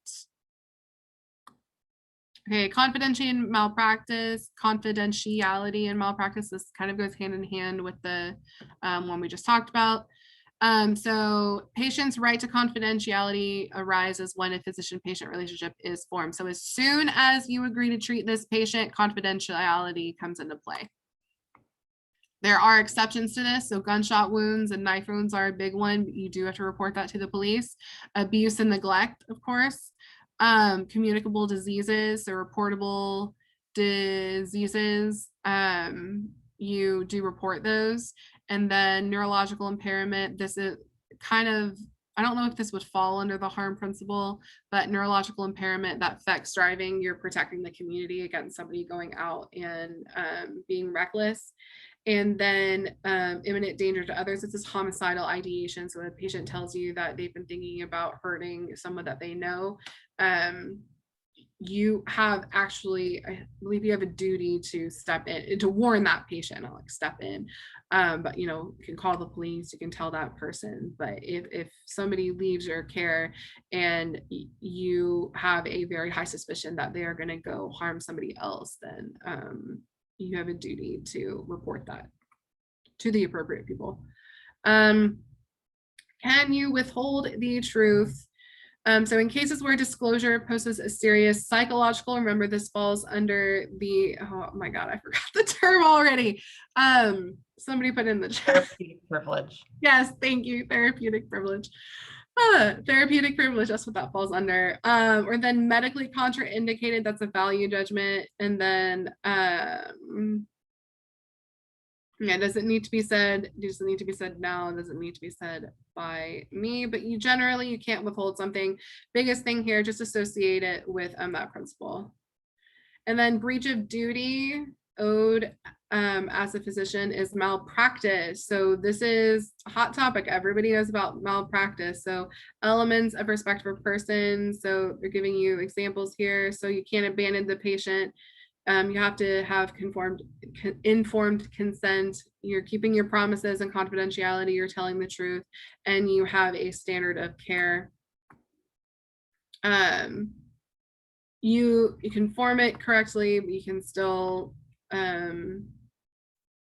breach duty of informed consent. Yeah, this, you know, I said that you have to make sure that informed consent is performed correctly, because if it's not informed correctly, you open yourself up to litigation. And then, you know, breach of confidentiality. So the purpose of this is to say, the older you get, that you have a higher risk of being sued. And so age is a really big determination factor. So high risk, age, surgical specialty, you know, OBs, anesthesiologists, they have high rates of malpractice. ED, yeah, if you went on a long vacation, previous malpractice, so know those high risk malpractice things. So they might give you a clinical presentation, and then it might say which one of the following is going to increase the risk of a malpractice suit. Predicting malpractice, you can kind of predict these things. So if you spend longer time with the patient, they're going to feel like they've been taken care of, and they're going to feel like they're being heard, and they're going to be less likely to sue you. So orienting comments. So this is basically, you'll learn this when you get to term 4. Orienting comments. So I'm going to do this, I'm going to do this. So you're basically walking the patient through what you're going to do. So you don't do something, they're like, wait, what are you doing? Why are you doing this? So you have to tell the patient what you're doing at every step of the way. And then active listening, and it more likely to laugh. So you're basically being personal with the patient. Do they feel like they can talk to you? Do they feel like they can open up, and do they trust you? So this is where it comes in, where you have to prove stuff. So there are 4 elements of malpractice litigation. So duty, breach of duty, causation, and damages. These have to be proven for a malpractice suit to be successful against a physician. So duty, did the physician have a duty to treat? So a legal duty of care, a legal treatment relationship has been established. You have to prove that there was a duty to treat. Then you have to prove that there was a breach of this duty. So if the physician had the duty but failed to abide by this duty, then you can prove the breach of duty. Failure to disclose information is also breach of duty. So anything that falls under what your duty is for the patient, if you can prove that they breached it, then you have a breach of duty. But I'm not going to go through all of those bullet points. Then causation. So this is A plus B equals C. Can you prove this? And then you're proving that the physician's action or inaction actually led to this event. So most likely, this was the most likely cause of harm. Yes, please know these percentages. You have to prove that 50% or more chance from this event caused harm to the patient. If you can prove 50%, then you get the damages. 49% and below, no damages whatsoever. So you have to prove that the physician's action or inaction caused the event. If you can't prove that, you don't have your case.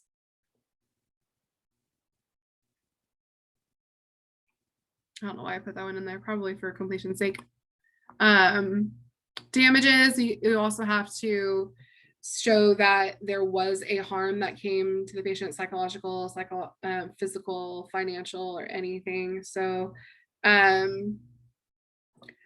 I think it's very interesting that a lot of the cases of malpractice will actually favor the physician, but hospital systems love to settle outside of court, and they usually settle in favor of the patient.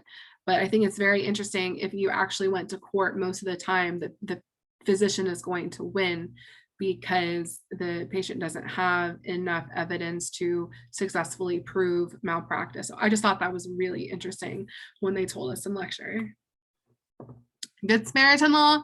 This is, if you see someone in distress out in public and you help them, you are protected under the Good Samaritan law.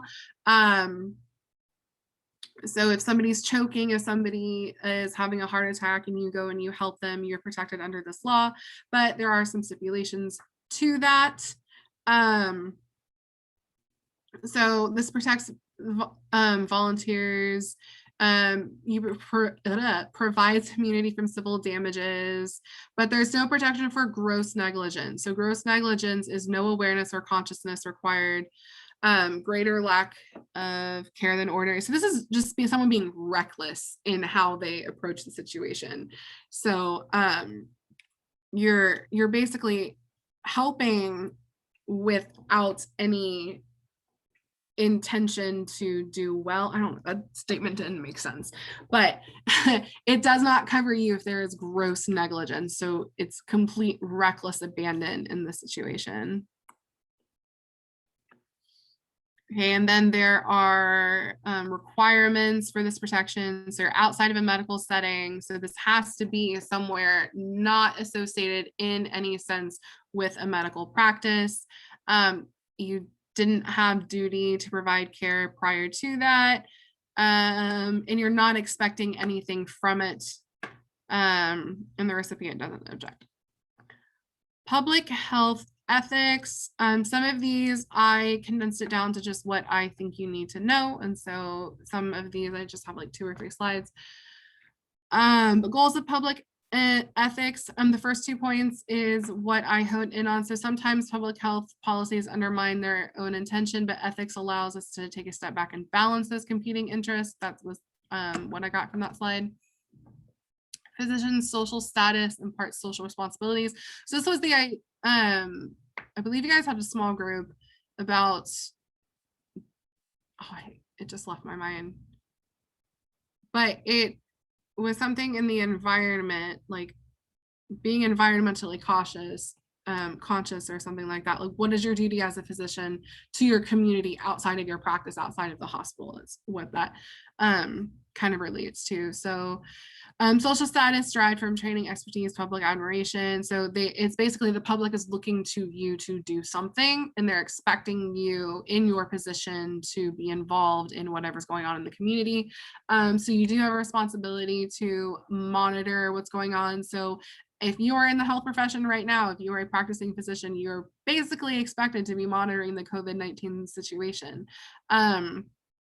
You also have a responsibility to educate and to promote equitable distribution of resources. Yeah, so responsibility to promote and protect health through advocacy. So this responsibility increases if you meet these 7 criteria. So if you have the expertise to do so, if you're close enough to the situation to make a difference, the effectiveness that you can do, low risk or cost themselves, unique severity, public trust. So these are criteria that can inform your responsibility to act. So responsibility as a physician,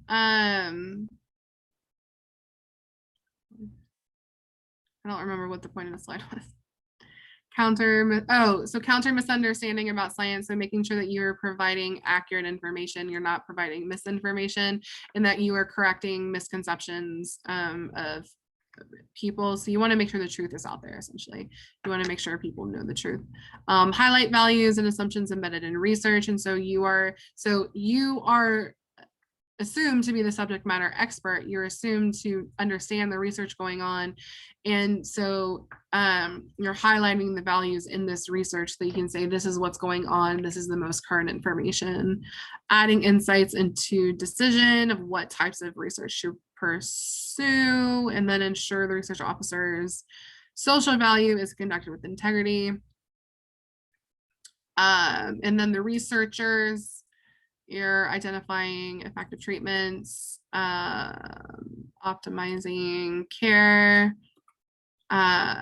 physician responsibility. Okay, so this still the same thing. You're meeting the basic health needs and rights, providing information, you're helping to prevent infection, and you're keeping up with current health policy. Responsibility to use unproven treatment. So this is versus the RCTs. So emergency use authorization. So it's an unproven treatment despite potential harm, because you're really just trying to treat the patient This is, it's the next slide. Summary of ethical requirements. I rearranged some of the slides in these DLAs because it made more sense. Summary of ethical. So these are just ethical requirements when you are doing research, so provide accurate, meaningful data. This is the point. RCTs are designed to find new treatment. So you're trying to see if treatment works rather than simply giving something to a patient. So the EUA is just giving something to a patient in an emergency situation versus, are we going to actually see if this works or not? So you are trying to find and provide better outcomes than just giving unproven treatments. So if there is no treatment, why are we doing these? Treatment masks and ability to cure. I forgot what the big point here is, but just know what it is. Then science and research. Okay, so these are the conditions with which you should look at all of these situations. So useful criteria: currency, relevancy, accuracy, authority, and purpose. So this is that crap one that everybody focuses in on. So this is how you're supposed to think about when you're applying skills, professional competencies and skills. Okay, medical ethics. There was another point I wanted to make here. I think I left out a slide and I don't remember what it was because it was on the tip of my tongue. But I was waiting for the slide to come up. I'll try to find that slide. Okay, so When we're talking about medical ethics, physicians hold a special responsibility to ensure that their own biases and errors of perception are not harming the therapeutic alliance. It's kind of what I was talking to you guys about, this ethics in general. Try to remove your own biases from it, because if you put your own biases on some of these situations, then it's going to inform how you both read the question and try to answer it. So it's basically taking a step back from your own personal biases and errors, and making sure that it isn't harming your ability to treat appropriately. So ethics in all aspects of medicine. So you're requiring accurate information, objective, independent analysis. Criteria for assessing the information. That's the crap thing. Okay. Yeah, there wasn't a whole lot in this lecture. That's why I only put a few things. Okay, start of life. I focused on the abortion stuff because they're going to ask you about it. I didn't put the other stuff in there. Not that I'm saying don't look at it. It's not what I'm saying. I'm saying that from my experience, this is how they tested us, but definitely make sure you look through all of your notes. So bioethical principles, autonomy. So how do you separate the fetus and the mother's best interest? Is living with a profound lifelong impairment a benefit? Speaking about the fetus, non-maleficence, is a life with an impairment a harm? And then do all children get a fair chance? So talking about the moral status of the fetus, I'm not going to go deep into this. Just understand that there is a lot of variation with respect to this based off of a person's background, cultural, religious, moral, what have you. There is a lot of debate. There has been a lot of debate. There will continue to be a lot of debate over the moral status of the fetus. But what is the big picture here? What is the big idea? If a woman comes into your office for an abortion, but you are not willing to perform it, what do you do? Do you send them home? Do you berate them? Because you can't just abandon a patient. You've entered into that treatment relationship with that patient by taking the appointment, by examining the patient, and they're now telling you, oh, hey, I want an abortion. You have a duty to treat. What do you do now? And so the best answer is, I won't perform this for you, because you can't be forced to perform it, but you can refer that patient to another physician who does do it. You can't just abandon your patient right here. And so, but you also don't have to perform something that is against your moral code. And so, you're not abandoning the patient, you're referring the patient out. But that's the big thing here. And I remember that being really big in the practice questions, and I remember that being really big on the exam. So out of all of those slides that it goes through, moral status of the fetus and the rights of the mom, rights to the dad, all of those come down to this point right here, because you can debate that, everybody can debate it. But this is the big point. It's, based off of who you are and your morals, you just can't abandon your patient. So you would refer this patient out to somebody who could help them. Okay, end of life stuff. When you're looking at this graph, I remember a couple of practice questions on it, and I remember 1 or 2 test questions on it. So the blue line is cancer. So you have this very rapid decline leading to death, and organ disease is episodic. And so you're going to have periods where you decline, and then you get better, decline and get better, decline and get better. But over time, you're declining. There is a net decline over time. You never go back to 100%. And then frailty, you'll see it's this gradual decline over time. There might be some episodes in there, but it's a general decline over time until death. So what are we trying to provide in end-of-life care? Food and drink, pain control, symptom control, psychological support, all of these things. Hospice and palliative care.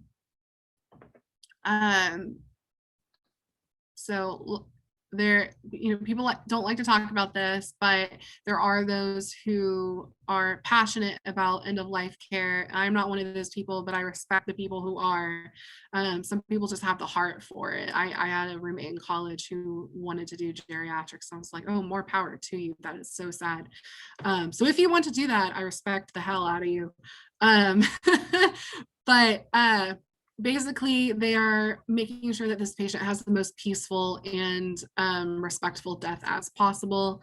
So you're relieving pain, you're relieving the distressing symptoms. You're basically making sure that this patient, because the patient has the right to die peacefully.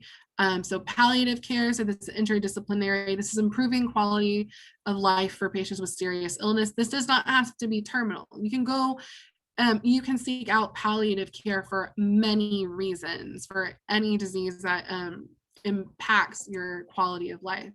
But hospice care, this is when you're talking about end of life care. So it's the expectation that once you go into hospice care, you're not getting out of hospice care. The end result is going to be death, but hospice care, you are trying to give that patient the most respectful and peaceful death as you possibly can. So this is what you're controlling: pain, nausea, vomiting. They will ask you about these things, agitation, dyspnea, and then respiratory secretions. Goals for care. So you're clinically assisting feeding and hydration. You're reviewing current medications, and then again, a bad death that was avoidable is a failure. So you're always trying to controlling respiratory secretion. So somebody that suctioning so they can breathe. So you're not prolonging their life. What you're doing is you're making it easier for them to breathe. So if anything's clogging their airway, something like that, but you're not necessarily going to intubate them. If somebody comes to the hospital and they're on hospice care, there is a lot that cannot be done, because if you do intervene, that patient is immediately discharged from hospice care. So you're not doing any life-saving intervention when a patient is in hospice. What you're doing is you're making it easier for them to peacefully die. And suctioning, respiratory secretions is one of those, because it helps them breathe easier. Okay, 3-step analgesic ladder. Pain is a huge thing at end of life, especially for a patient with terminal diseases or cancers. And then this pain scale is based on this self-assessment. So this patient is telling you they have mild pain, they have moderate pain, they have severe pain. And so this is informing what you are giving them based off of what the patient is feeling. And so you'll go and say, hey, are you feeling today? I'm in severe pain. And so that's what's going to inform what you give them. And then, so assisted dying, physician assisted dying. If it's passive, the doc doesn't do anything, but they also don't sustain life. They basically step back and just let whatever is happening happen. So it's patient is refusing treatment or intervention, and then patient sanctions the refusal. So if the patient says, I want to get off chemotherapy, I don't want CPR. So you've probably heard of the term DNR, do not resuscitate. You can be DNR or DNI, do not resuscitate or do not intubate. So there are a lot of choices that you can make for yourself to dictate what a physician can and cannot do in certain situations. So the artificial ventilation is DNI, do not intubate. And then physician assisted dying. So you're sedating the patient until they die. So it's kind of like a peaceful death. You're not causing them to die. What you're doing is you are, so the intent is relief of pain and suffering. You're not giving this to them for the intention to end their life. So you're just kind of lulling them into death. That's a weird statement. I take that back. But the intent is not to cause death. The intent is to relieve pain and suffering. And then Physician-assisted suicide versus euthanasia. The difference is that who delivers the method of death. So physician-assisted suicide, they are basically giving the means to the patient to commit suicide. So I mean, if you are a Grey's Anatomy fan, I stopped watching after a certain point because it got way too dramatic for me. But there's that one episode where I believe it was Teddy who was helping a patient die. And so, you know, there were all of these things like she had to say multiple times over a course of a few days, like, yes, I want, you know, I am allowing, I want this. And so like she provided the medications, but the patient had to take the medications. And so it's who administers the method of death. So refers the physician to the provides the means of death, but the patient is the one that administers it versus euthanasia, which is administered by the physician. So painless killing of a patient in suffering, incurable painful disease, or irreversible coma.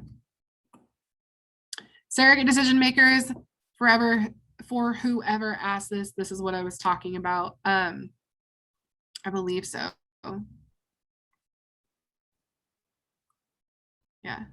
Yeah, this is what I was talking about. This is high yield.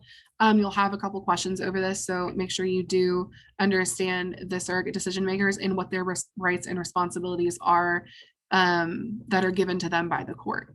Make sure you understand that, because I studied it and then I forgot it, and on the test I couldn't remember like what they could and could not do, and I was kicking myself. So make sure you remember it. So who, a guardian, spouse, adult, children. Remember, there's a hierarchy of people that can make decisions if the patient can't make it for themselves. And then why not? So your treatment provider cannot be your healthcare surrogate. An employee treating the patient can't be a surrogate unless you're related to them. Owner or operator of that facility. So essentially, anybody who's associated with your care or the institution that is providing your care cannot be the surrogate decision maker for you. There could be a rabbit hole of things we could talk about why that would be conflict of interest. We're not going to talk about that. Just know that that's there, that if you're associated with the care or the institution giving the care, you cannot be the surrogate decision maker.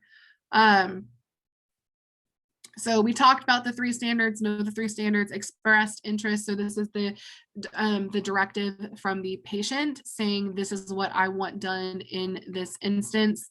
So it's explicit instructions, and it's given to somebody to carry out those instructions. And then substituted judgment. This is somebody that knows the patient well, understands the patient, their beliefs, and can reasonably say in the situation, I know what this person would want. They haven't told me what they want, but I know because of my relationship what this patient would want. And then best interest standards. If substituted judgment does not work, you can do best interest, but this isn't one of those, this is what the patient wants. It's basically what is in the best interest of the patient. So if you don't have an indication of what they want. Surrogate decision-making process. The 2 types, agents and representatives. So an agent, when a patient formally appoints a surrogate decision maker, they have the same level of authority to make medical decisions. Representatives, this is what you need to focus in on. This is what you need to focus on, because I didn't focus on it enough and I got it wrong on I think I got it wrong on the exam. When there is no formally appointed healthcare agent by the patient. So they have a limited scope of decision-making authority, and they have, and without first petitioning the court, cannot withhold or withdraw life-sustaining treatment unless the patient is in an end-stage condition. Highlight that phrase. I will annotate. Where's my? I can't. Oh, highlight this right here. Representatives are appointed by the court, but they have a limited scope, and they cannot withdraw life-saving measures without first petitioning the court. So understand the limitations of a court-appointed representative for the patient. That is important.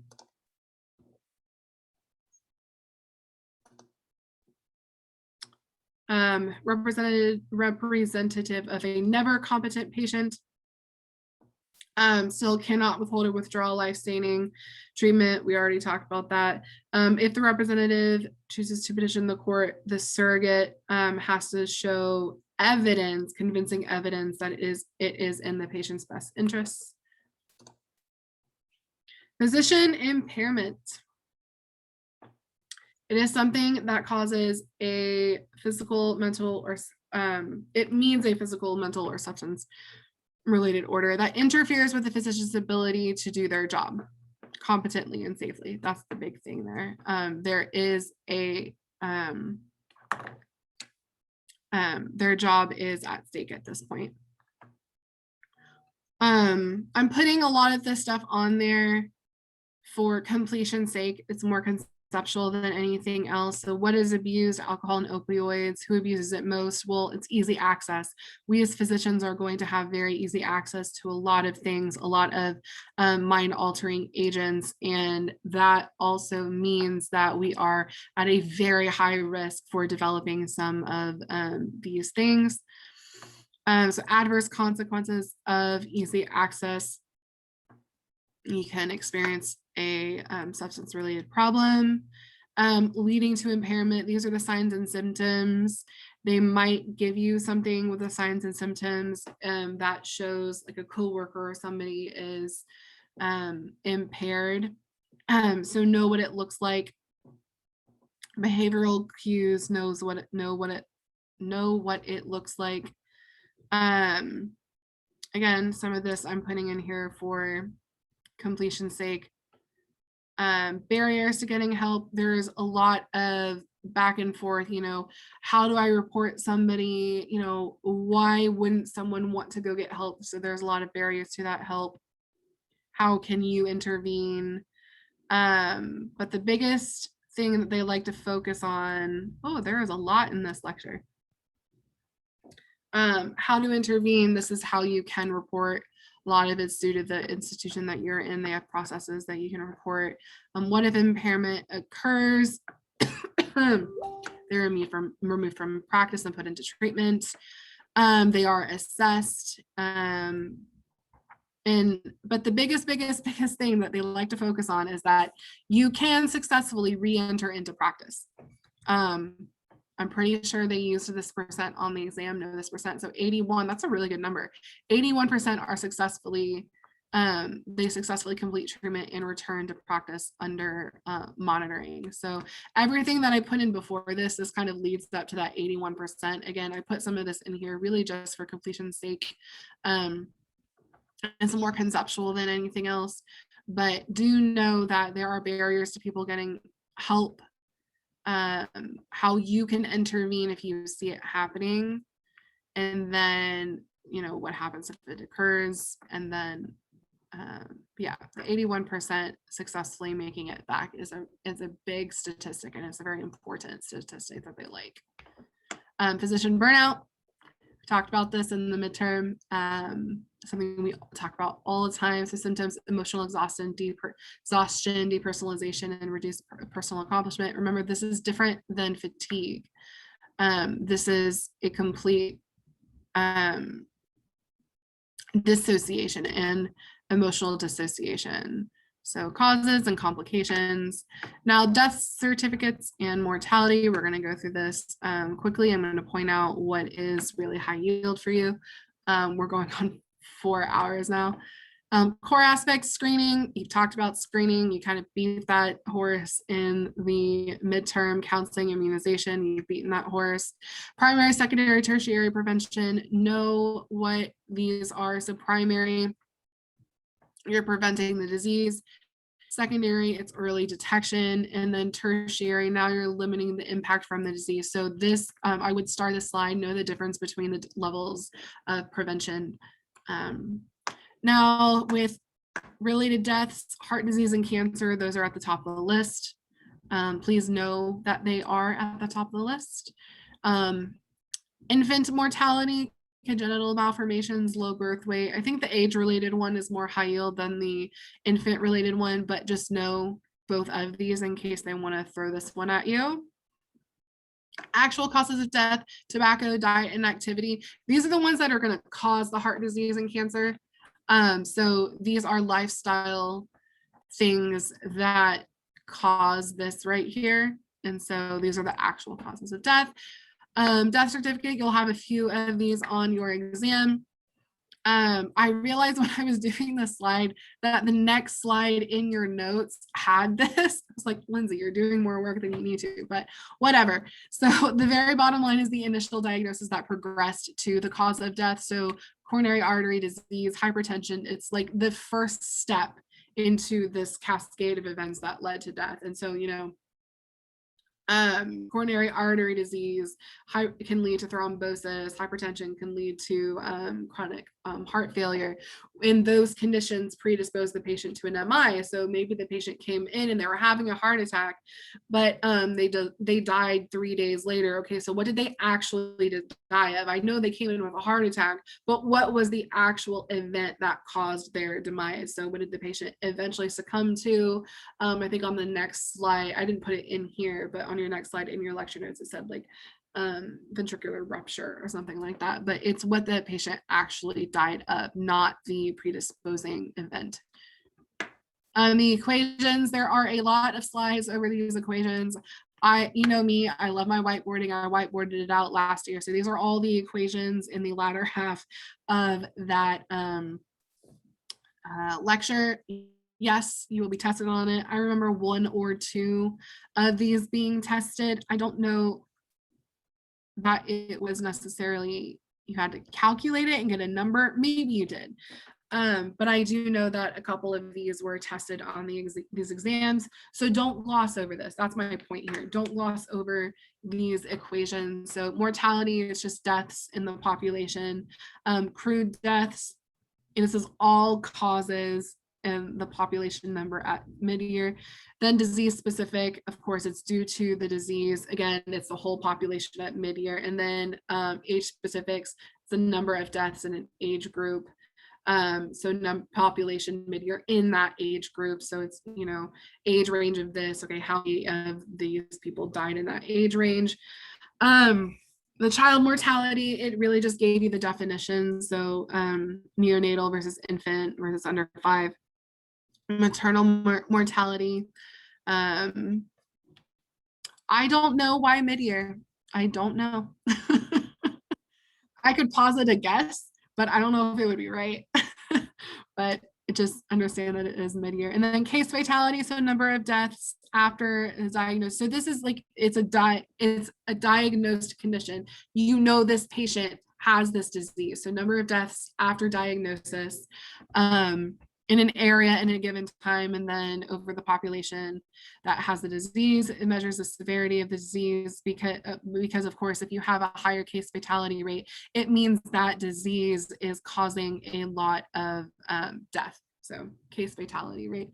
And then proportionate mortality, so number of deaths from a specific cause in an area in a given time over the total deaths of all causes. So that's the burden of a disease. So the difference between case fatality versus proportionate mortality is case fatality is looking at that one disease. So how many people with this disease in this area in this time are dying versus proportionality. So out of all of the deaths that occurred in this area at this time, out of all of those deaths, how many were associated with this? So it's just burden of the disease within a specific place versus the severity of a disease and how many people with that disease are dying. Culture and medicine. There's a lot of good information in here, but it's more conceptual and like more of a for your own edification kind of thing. So I've tried to pull out things that I thought were testable. So the core paradox, basically meaning if you put your own bias and prejudice and stereotyping on a patient, then you are going to alter that relationship and you might not treat them in the way that they need to be treated. What is culture? It's a shared guideline of ideas in a particular group, and it informs how they see the world, informs how they interact with the world and how they see other people. Culture provides individuals in a way of transmitting guidelines to the next generation, and it helps define your identity. Culture consciousness, we have to remember that we view the world through our own cultural lens. And you guys had small groups over this. And the biggest example I can think of this is, oh, I'm going to wait until I get to this slide. There's a slide. Cultural misinterpretation. Sometimes culture leads to prejudice. That is a very bad thing. So our attitudes are shaped by the information we received from everyone and everything. So cultural misinterpretations can lead us to make assumptions about people that aren't true. So we have to be very careful about that. It's just being personally aware, being cognitively aware of your own biases, so that when you enter into a relationship with a patient, you understand that those biases exist, and you can take measures to make sure that those biases aren't going to affect the how you treat the patient and how you treat both medically and personally.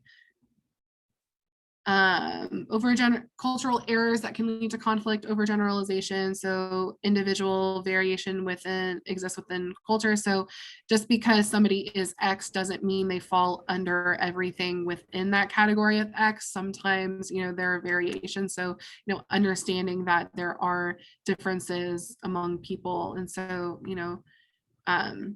understand that exists. Race versus ethnicity. So race is the mixture of physical, behavioral, cultural attributes, and some elements of diversity are, and you can read that list. Ethnocentrism, so a tendency to assume that one's own way of life is superior to the other. Then cultural competence and cultural humility, you can read through those, but understand those concepts. So you need to have cultural insight and humility. The explanatory model is an individual's person interpretation of the disease. So how does a patient see their illness? I did a medical mission internship in college, 6 weeks out in Guatemala, and a big thing was they said you have to, sometimes when a patient comes in, if you don't minister to them in a particular way, it doesn't matter what you do for them medically, they were not treated, because they're either not going to accept your treatment plan, or they're going to think you did nothing for them. And so people's cultural perceptions, their religions, how they were raised, really anything and everything can determine how they see their own illness. And as a physician, I'm kind of going on a little soapbox, just understand that exists, but they're going to see their illness probably different than you are. So, communication is the best way to counter that in a physician-patient relationship. But so you can ask the patient, what do you think caused your problem? In some cultures, they think that it's a ghost or an ancestor, or it's kind of like a karma thing. And so they're not always going to think it's medical or clinical. They're going to think it's due to something else. And so always ask your patient questions to get to what they think is the issue. So what do you think caused it? When did what do you think it started? So all of these things. So just understand that. Culturally competent care, sensitive to the needs and health status of different population groups. You have to be aware of your own cultural lens. Like I said, you just need to be self-aware. You need to understand what your personal biases are, so that when you enter into a doctor-patient relationship, you are knowingly saying, okay, this is my bias, but I'm not going to let my bias affect how I treat you, both personally and clinically. Family violence, there were a couple on these. This is intentionally causing harm. So, you can have child victims, adult victims, and these are definitions of child abuse. I'm going a little quick now because I know you guys want to get out of here. Marital partner violence, elder abuse. Elder abuse is, for us, it was high yield on this exam. Intimate partner violence. So even within a close relationship, there does exist violence if there's not consent or if there's physical abuse there. Elder abuse, intentional, aggressive, or invasive behavior or action inflicted on an older adult resulting in harm. There are 6 types. Understand that it exists. Responsibility of physicians, being aware, that's the biggest thing. So I think I put AMA in here because I think there might have been a question related to the AMA, like what agency, what association has, I can't form sentences right now. I think the physician has an ethical obligation. So yeah, it's like what agency says that a physician has an ethical obligation to identify victims appropriately. So radar, you're screening, you're asking direct questions, you're documenting findings, you're assessing. This was something on the exam. I know that they had a practice question at the end of this lecture, DLA, I think it was a DLA.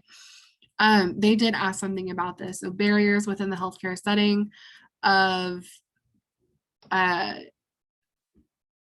getting information from the patient. So personal attitudes, perception, fear of offending patient, fear of patient's abuser. So this is reasons why you wouldn't report, you wouldn't ask, but no personal versus interpersonal versus organizational resource. So you might be asked, you might be given a situation and you could be asked, what is something that is, what is a barrier within the healthcare setting? It's like, okay, it's an organizational thing, or it's a personal thing, interpersonal thing. So know what those are.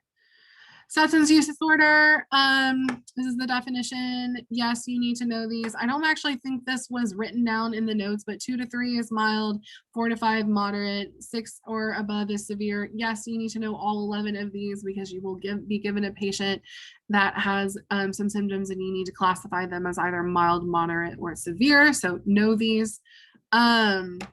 These definitions, yes, know them. Intoxication versus tolerance versus withdrawal.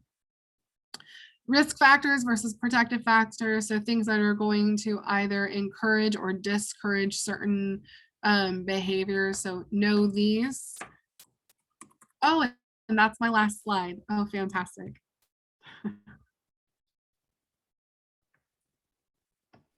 Been a long day, guys. Do you guys have any questions? I told you guys that you could bring your different ethics questions, and I meant it. So if you have any practice questions you want to go over, again, this ethics stuff, I do not pretend to be the subject matter expert on this. I do not.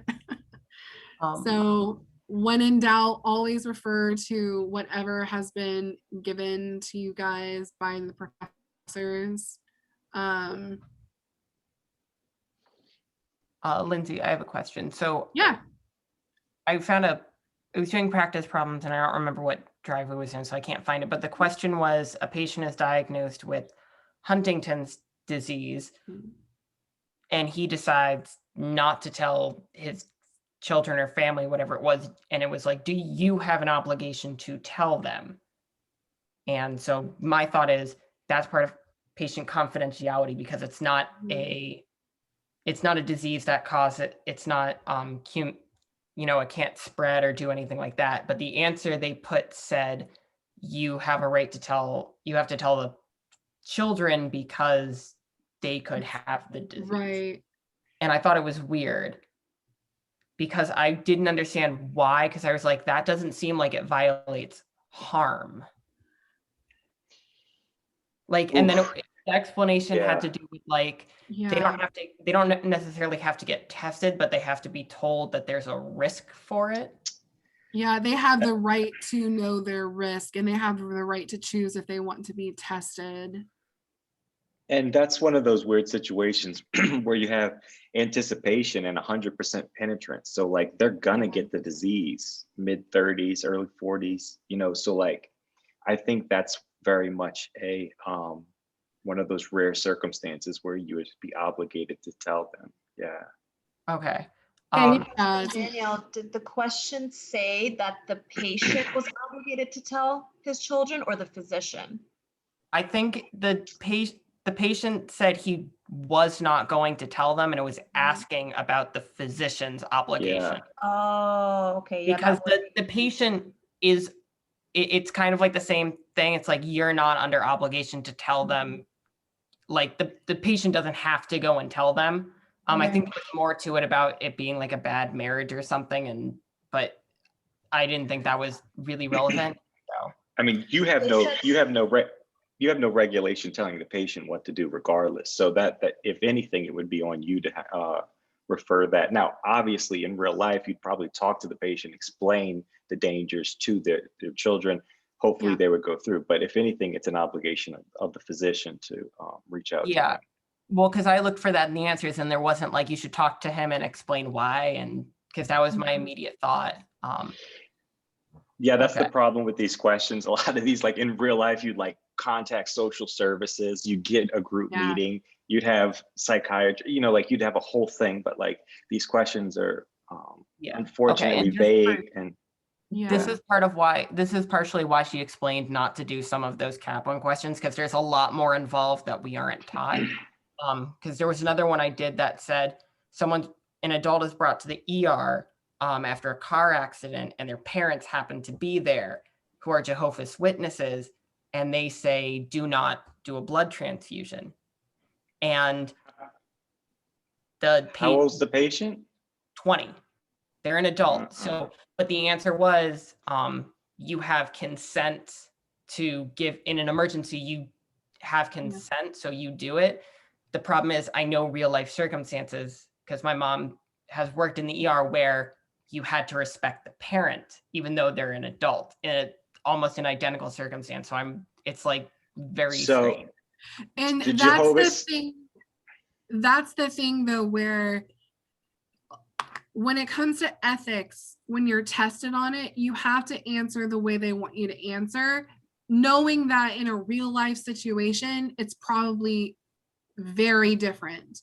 And that's the hardest thing about some of these ethics questions, because like Brady said, if it was a verbal exam, he could argue any of those points. And in that example, there are so many arguments you could take, but when you strip all of that down, what do they want you to answer? And it's hard, I know, and that's why I told you to remove your biases from these questions, because some of these are triggers. They do trigger you. They trigger an emotional response. It's like, oh, that's wrong. But no, take a step back and think about, what do they want you to answer?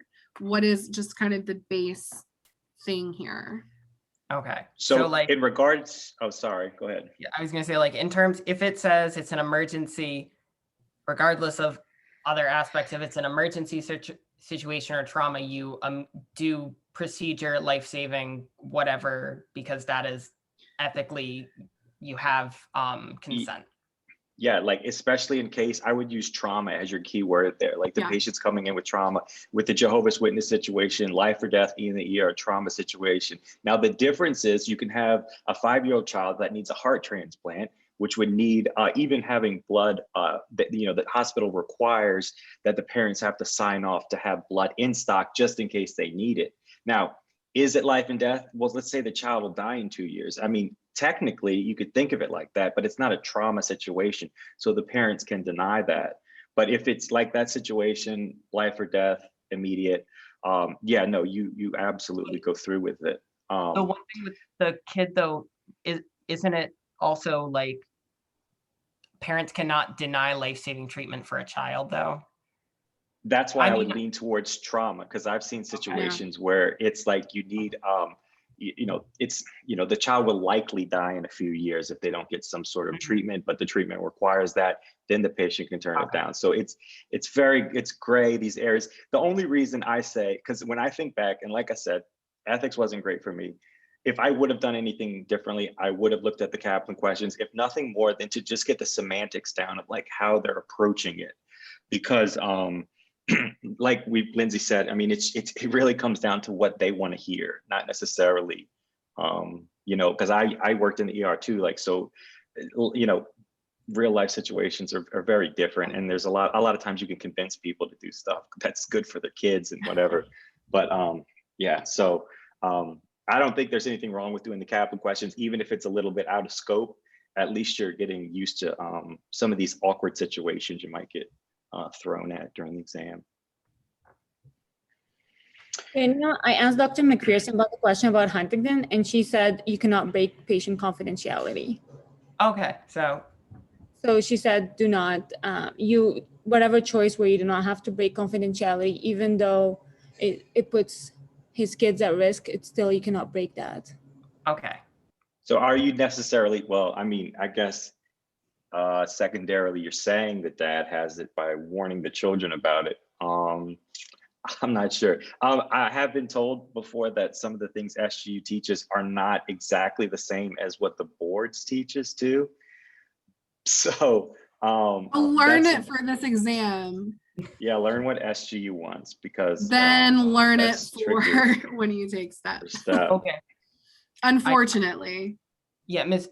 McPherson hasn't answered some of my emails. I think she's getting tired of me. Yeah, I don't know, man. But yeah, well, good luck, guys. Does anybody else have any issues? You'll have another week to study, so if y'all run across anything, yeah, go ahead. Yeah, we're Just here. one more question. I'm sorry. Lindsey, you mentioned an example with barriers within healthcare setting. What was that example that you gave? Like, what kind of question they present to us? Barriers within the healthcare setting. Let me go to that slide again.